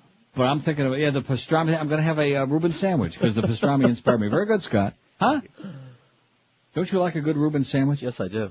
And I know where to get one, too. The weapons of mass destruction, I'll do that story after the break. There aren't any. Aren't Reuben's corned beef, though? Yeah. Well, sometimes, I don't know. Are they really corned beef or pastrami? Or maybe sometimes I think both. Aren't they both? They're always handed to you by a sauerkraut, who may really be a Dutchman, alstublieft. Trust me when I tell you, don't go to Amsterdam when there's only the Dutch people there. Go when there's a lot of tourists, then you'll have a great time. If it's only the Dutch, they are sour, they are nasty. The old ones are just like a bunch of goose-stepping Nazis, and they're cheap as hell, man. They are cheap. Let me tell you about my landlord. 19 till 2 at 560 WQM. If you're tired of that bald spot, and of course this is part of the mystery of life, what happens to guys who used to look so good, and then their hair starts going right out the old drain. It happens to just about all of us. But Charles Alfieri, that's why he's a godsend, so to speak, because for over 25 years now, Charlie, working with the famous and not so famous and even schleppers like most of you, gets people looking great because he's got the best looking system in the world, the natural hairline system. Not a ratty looking thing that looks like an animal crawled up on your head and just is camping out. Not holes in the head with the blood dripping down your forehead and everybody laughing their ass off at you. Not dangerous pills that'll probably propitiate you off. But Charlie's got the natural hairline system that looks like real hair that's growing out of your scalp. And you have nothing to lose but that shiny, grotesque, embarrassing, aging bald spot because everybody gets Charlie's 30-day guarantee. You wear the piece for 30 days. If you don't love the way it looks and feels and smells, if you're not getting serviced at least 15, 20, 30 times a day, just bring it back and you get your money back. Call today. Take advantage of your $200 Neil Rogers discount just for having the balls to mention my name when you call Charles Alfieri. Toll free. Here's that number. 1-800-321-2413. They'll give you a free consultation with no obligation to sit your ass down and show you how much better and younger they can make you look. 1-800-321-2413 or log on to his world-famous website, charlesalfieri.com. We're Sports Radio 560 QAM. It's Pee Wee Herman. Take it from me. They don't come any better than Neil Rogers. Are you fat? When you sunbathe at the beach, does Greenpeace try to push you back into the water? Did your IQ drop 1 point for each pound you lost on Fen-Phen? If you answered yes to any of these questions, you need the 100% guaranteed diet system. Phlegm Phlegm. Our Phlegm Phlegm counselors will follow you around on your daily routine, and when you attempt to eat anything fattening, they will hawk a loogie on your food. That fried chicken looks delicious. Oh my God. I think I'm gonna be sick. Phlegm Phlegm, the weight loss system that really works. I'll pass on that Danish. I think I'm gonna be sick. But I do have room for my Reuben sandwich. 146 at 560. WQM George is under so much duress and stress, he's actually faxing me now the suggestions. Emailing, I'm faxing, just to make sure. Now, I don't know about that unflushed bowl. I was thinking maybe a better way of putting that, and I'll let you judge. Turds in the tank? Tanks for the memories? Huh? Because unflushed bowl could mean, somebody could pee, too, and just, that's not a big deal, huh? Leftover floaters. I don't know. I don't think it fits. I thought we were talking about something that a person can have going on that grosses you out. That's what all this other stuff is. Well, let me read the question again, okay? What's your biggest gross out? All right. I guess it's all inclusive. Turds in the tank. All right. I think that's a perfect answer, don't you? Turd in the tank. Don't you think so, Scott? He's answering. The old turd in the tank? He's on the phone. Well, maybe you just never seen any, huh? Oh, yeah. Ooh. Hey, remember that picture that Jason took? And let me ask you this. Why does it always seem, before you ask me about the picture, why does it always seem that the people who do that are the ones who leave the most grotesque, ungodly mess behind? Not just like a little delicate, like maybe one floater or anything, but a horrendous, gruesome bowl full of mung. Murphy's Law. Is that it? Sure. Maybe Murphy done it. It's those Irish turds. 5670560, pound 560. I got to do this story. I just have to. No weapons of mass destruction have been found in Iraq by the group looking for them, according to a Bush administration source who has spoken to the BBC. This will be the conclusion of the Iraq Survey Group's interim report, source told the presenter of BBC's television daily's politics show, Andrew Neil. Downing Street branded the story, speculation about an unfinished draft of an interim report. Right. Mr. Neil said the draft report, which the source said is due to be published next month, concludes that it is highly unlikely that weapons of mass destruction were shipped out of the country to places like Syria before the U.S.-led war in Iraq. The bottom line is, says Mr. Neil, that the team has found no weapons of mass destruction. It also says that Saddam Hussein mounted a huge program to deceive and hinder the work of UN weapons inspectors. Mr. Neil said that according to the source, the report will say its inspectors have not even unearthed minute amounts of nuclear, chemical, or biological weapons material.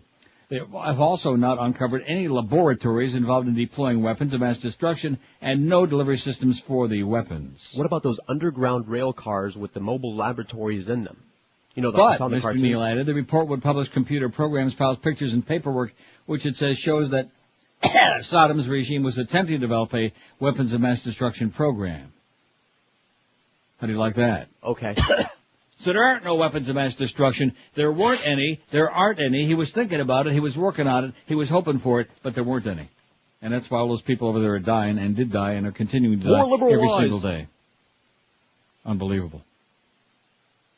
I still can't get over that thing about corporate has to permit.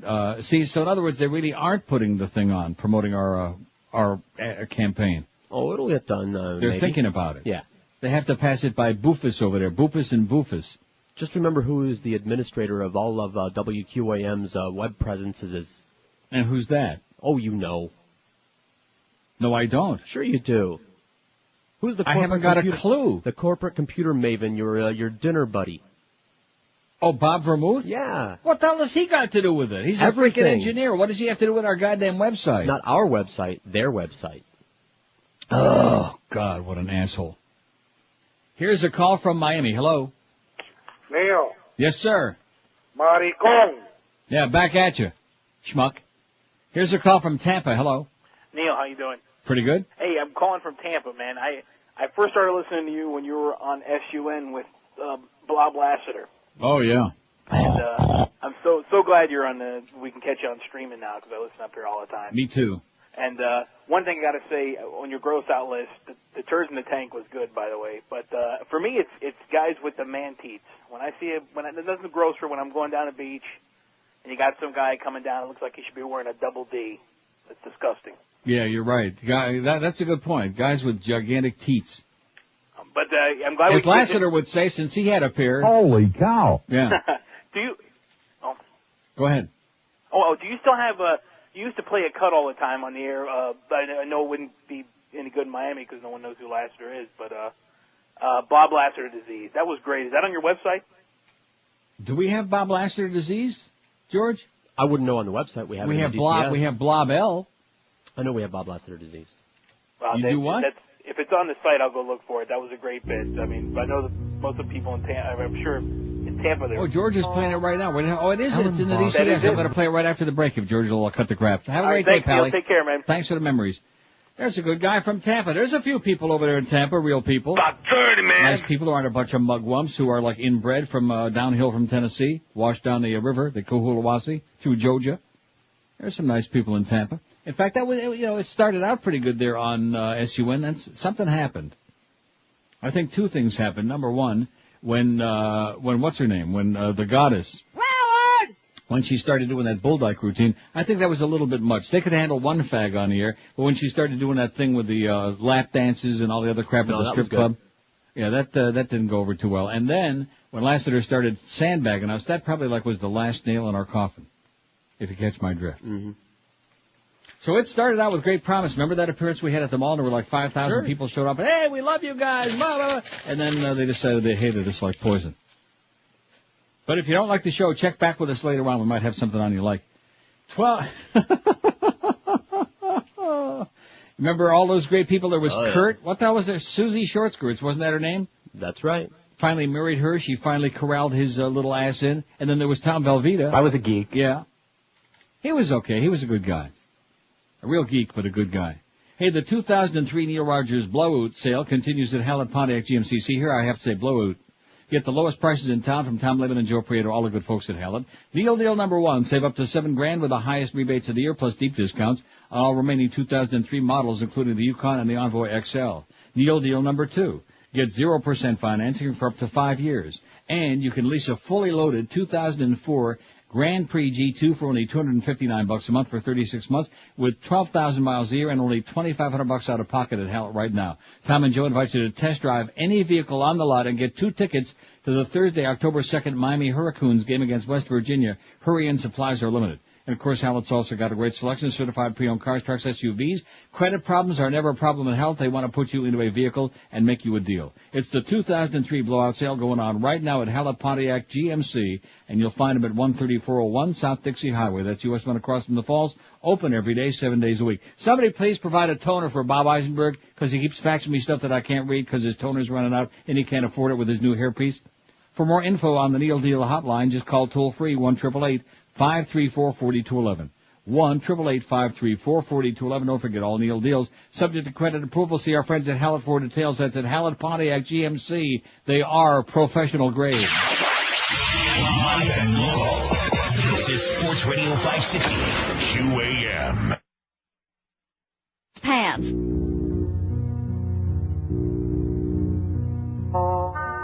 Alan Box was a normal man with a nice home, a lovely family, and a cushy job with his father-in-law's company.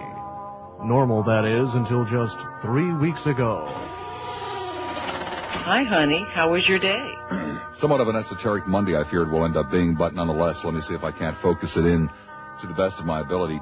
Alan Box is suffering from Bob Lassiter disease. Are you feeling all right, Alan? Absolutely insane. I see things that nobody else seems to see, or at least cares to admit that they see. Bob Lassiter disease attacks the central nervous system, causing otherwise normal people to communicate like suicidal maniacs. To hell with you today. I don't want to talk to you. What's more, Bob Lassiter disease is the one form of depression which is actually contagious. God, just listening to that voice, I want to jump off a building. You're the lowest of the low. You're a snake. You're a scumbag. Please, send whatever you can today to Post Office Box 1-800, Davenport, Iowa. Honey, it's Friday night. You know what that means. Bitching and moaning and screaming and hollering. Please help. Yeah, he did need help. And he's long gone. You won't hear him no more. No. Anyway, boy, we sure don't have a lot of time. Here's the poll results so far. Your biggest gross are body odor 149. People who stink like crap. Jelly rolls of fat 71. Bad breath 67. And why is it also, there's another one. People with bad breath always are the ones that get right in your face. Yes. Bad teeth 39. Zits 18. Women with hairy pits 14. Ugly feet 14. Dirty puss 13. Bad wig 11. Hairy people 9, like Ron Jeremy. Turds in the tank 7. That's moving up fast. It's climbing the ladder. Genital wart 6. French Canadian 6. Tattoo 6.